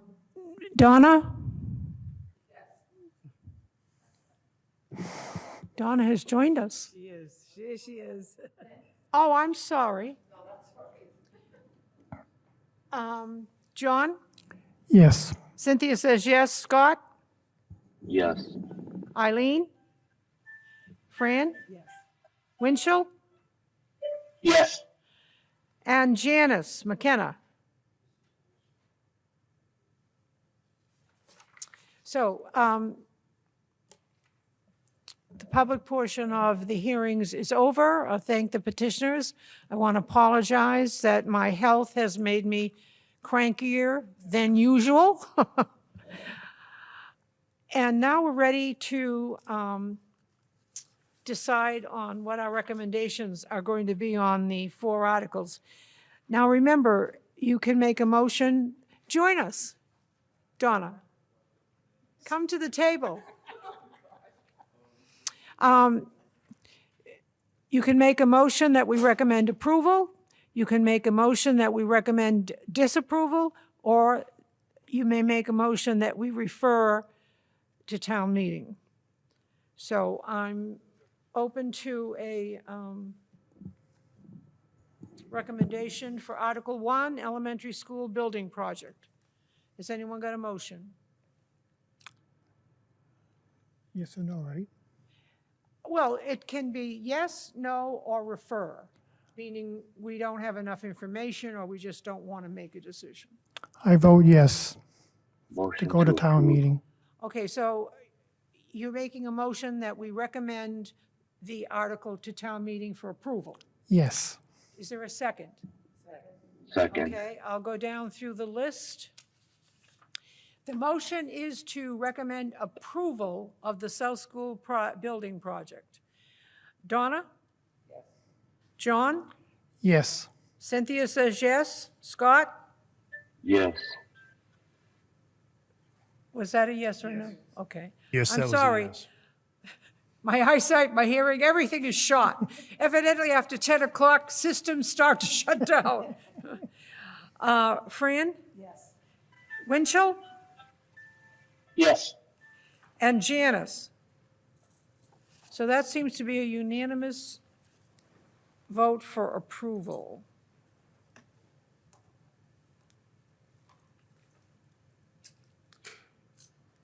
Now we get into the other articles, which are basically resolutions. And we have the same choices. We're either going to recommend approval, recommend disapproval, or refer and let town meeting sort it out. Do we have a motion on Article 2, which is to support a recommendation for building a new South School project for up to 300 student enrollment using debt service inside the budget? I recommend Article 2. How do I phrase that? So do you recommend approval or disapproval? Approval. Okay, well, the recommendation then is to approve that article. Donna? Approve. Well, I already did. Oh, well, wait a second. You made the motion. Who seconded it? No one seconded it. Okay, so we need a new motion. Refer or disapproval? I approve Article 2 to recommend. Sorry. I can't remember what I'm supposed to say. It may be me. Initially, your motion was to recommend approval. Yes, You didn't get a second. Right. That means that motion is dead. That only leaves to recommend disapproval or recommend we refer. refer. Is there a second for referral? Guess not. Well, there's only one motion left if we're going to make any recommendation at all. Motion to disapprove. Who made, oh, was that Scott? That was Scott Heller. Motion Okay, to, and Fran disapprove. seconded it. Okay, I'll go down through. Now, we're recommending disapproval of Article 2. Donna? Yes, disapproval. John? No. Cynthia says yes. Scott? Yes. Eileen? Fran? Yes. Winchell? Yes. And Janice. So that's, sounds like a 5-1? yes. Yes, Okay, 5 but to our 1. recommendation is disapproval. Madam Chairman, before we go any further, I'm a little confused on this. I wanted originally to vote yes on that, but I was confused. Okay, so what you're saying is you voted no, but you meant yes. Well, I wanted to go to town meeting, but you said refer. Well, refer means that we don't make a decision, town meeting will make the That's decision. what I want. Well, we voted, All right. so we voted to 5-1 to disapprove. Is that correct, Mr. Moderator? Yes, Madam Chair, 5-1, motion to disapprove Article 2. Is there anyone else who was confused? Maybe I'm being, well, I think I tend to be too bossy. We're heading toward the witching hour. So we're up to Article 3. And this one was request the town manager through the select board to adopt Government Finance Officers Association procedures for presenting annually the Stoughton financial conditions using a current financial policies manual. Okay, we have the same three choices. I'll let them do this first. I make a motion to disapprove Article 3. Do we have a second? Second. John, okay. Let me go through again. Donna? John? Disapprove. Cynthia is a disapproval. Scott? Disapprove. Fran? Winchell? Disapprove. Okay, so that seems like a 6-0. You are correct, Madam Chair, 6-0, motion to disapprove passes. Okay. And the last one is number 4, asking the town meeting to support a recommendation to the moderator for allowing all town finance questions and pro-con debate during article deliberations. We have the same three choices. Move to disapprove. Did I hear you say something, Scott? One more time, Motion to Scott. Disapprove. You made a motion to disapprove. Okay, Scott made a motion to disapprove. Is there, who made the second? Who seconded it? I did. Winchell Oh, seconded. thank you.